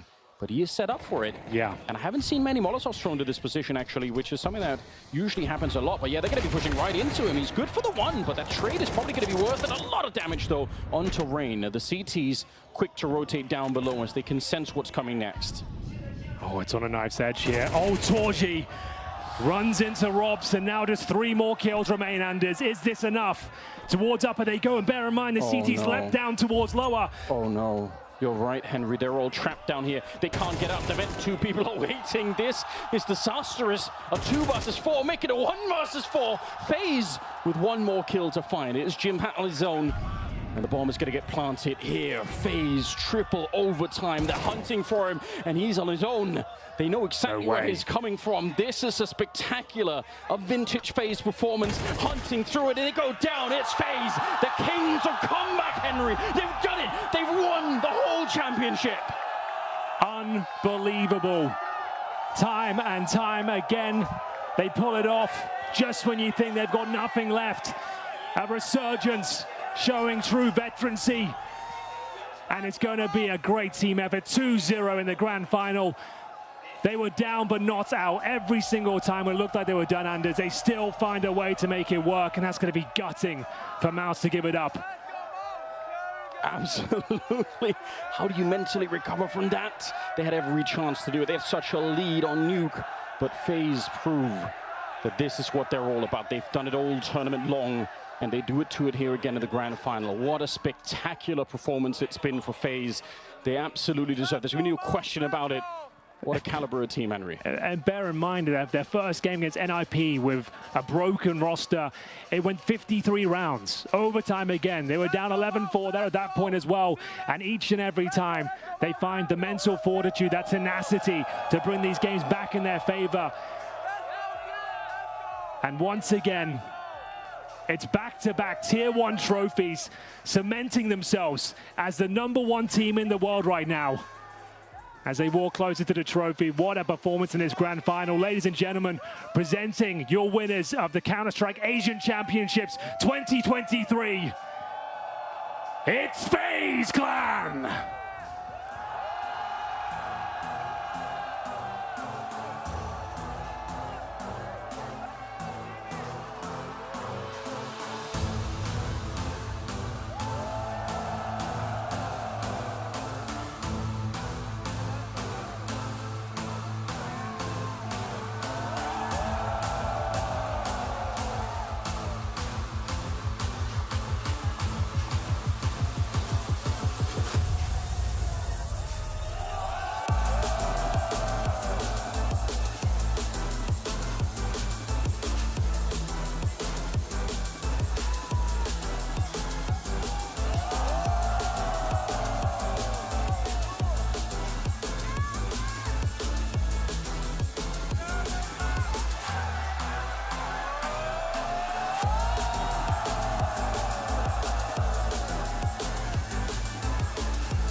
Sorry. Neo, let me start with you. 3 championships now back to back. Undisputed #1 team, and you coaching them into the new version of Counter-Strike. What does it feel like to stand there with that in your hand? Sorry? What does it feel like to stand with that in your hand? I mean, this team is amazing. These guys are, grinders, and it feels great to be among such players.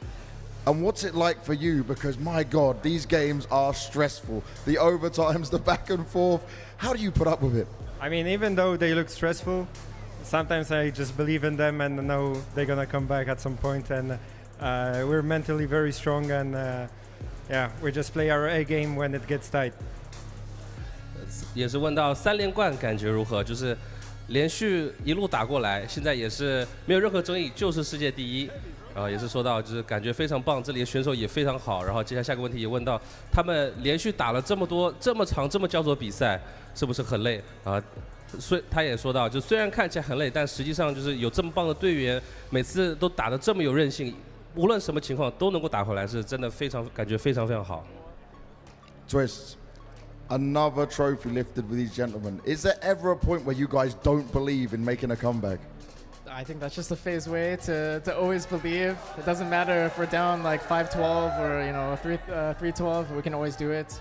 And another comeback in the bag. Another grand final in the bag. And many more to come? Yeah, I think the next one is looking pretty good at the moment, I would say. But we still have to work hard, stay humble, and get the job done. That's certainly what it's all about. 就是无论在劣的情况下，他们总是能够找回方式，总是能够打回来，这也是属于 FaZe 的一个方式。Rain, for you, the longest serving member on FaZe. You've been through it all, you've seen it all. How does this one feel to do it in Shanghai in front of this crowd? No, it feels so good. I've been to China a couple of times now, never won it, and it feels so good to actually win here. I love that. 作为 FaZe 的元老，已经来上海的次数非常多了。那之前一直没能够在这次捧杯，那这次也算是圆梦了。Brokey, have you seen all these KFC memes the Chinese fans are making? You like that?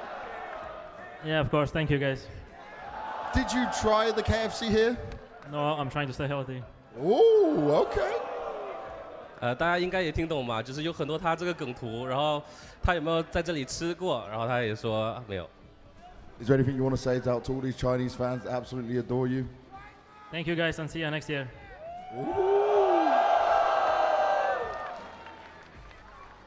Mr. Rops, providing feedback for our game, understand our game, and I want to say you seem to be enjoying the org a lot as well. Org enjoyer, what can I say? That doesn't need translating. Everyone knows what that is. But for you right now, we talk about you geeking out, right? We talk about you spending time on this game. What is it about this team that can still make you win championships, even with all this stuff going on with the game? Definitely the chemistry and the atmosphere and the mental resilience we have. I mean, even now, 12-6 and Nuke, it's a classic phase. It definitely is. 就是 Robs 也很喜欢钻研游戏里面非常多的东西。那在现在版本更新速度这么快的情况下，他们怎么还是能够稳住？然后也是说到，就是刚像在 Nuke 的时候，无论落后多少分，他们总是能够打回来，这也就是他们这个队伍的特色。Carrigan, how is your heart and how is your stamina? Yeah, I feel like 23 years old again with all these comebacks and all this stress and always adapting, but super proud of this team. 也是问到他的体力如何，然后觉得自己回到23岁了。And in terms of that, right, when we look at what FaZe is achieving here in CS2, you guys look unstoppable right now. But what does it take from inside the camp, from the likes of you and Neo, especially during this is 2 games you played where you had to play back-to-back games on the same day that were certainly not easy? No, I mean, at this point when we went into them, like, of course, the game has to belong against ENCE, and of course it has to be a comeback 2 times in a row. I mean, this is just how we operate, right? Whenever the pressure comes, we start playing really good and we start to be more calm. But obviously today was a rough day. We played 2 days and really long 2 days, to be honest. But what can I say? Super proud of the win streak we have, and just looking forward to get back on the server and work, because we have played more Nuke in official games than practice right now. 他们每次这2天打下来的赛事时间都非常的长，然后他们教练跟 Kerrigan 也是做了很多的准备，然后就是他们发现这2天很长，可是就是虽然再长，可是每次他们总是能够打回来，差不多。And Kerrigan, for all these rumors around what's going on with the roster, you keep winning, so surely it has to stay together. It's hard to say. We have no idea what's happening, and we just have to keep enjoying. And I think we just enjoy playing with each other. We have so many ups and downs, but if I have to be honest, we had so many ups with this team, and I knew when CS2 came out that we're gonna refine this happiness of playing with each other and grinding the game, and you see it pay off as we're the best team in CS2 right now. 他们队伍也是有很多高潮跟低谷，可他们非常享受跟彼此一起打比赛的一个感觉，一起打游戏的感觉。那在版本变动之后呢，他们想要重新找回这个热情。然后当然刚刚也是说到，就是他们 Nuke 正式比赛打 Nuke 的时间比他们训练的时间都还长。Okay, let me ask you this one last thing then, Kerrigan. If it was your choice, you want to keep everyone together? I mean, it's very hard to put me on the spot here, right? We have to just enjoy what we have achieved here today, and that's what we can do right now. Well spoken as always. 如果他有选择权的话，他是否会维持这个阵容？然后刚刚也说到这个问题稍微有点难回答，那只能看了。Shanghai, make some noise for your Counter-Strike Asia Championship 2023 champions, FAZE Clan!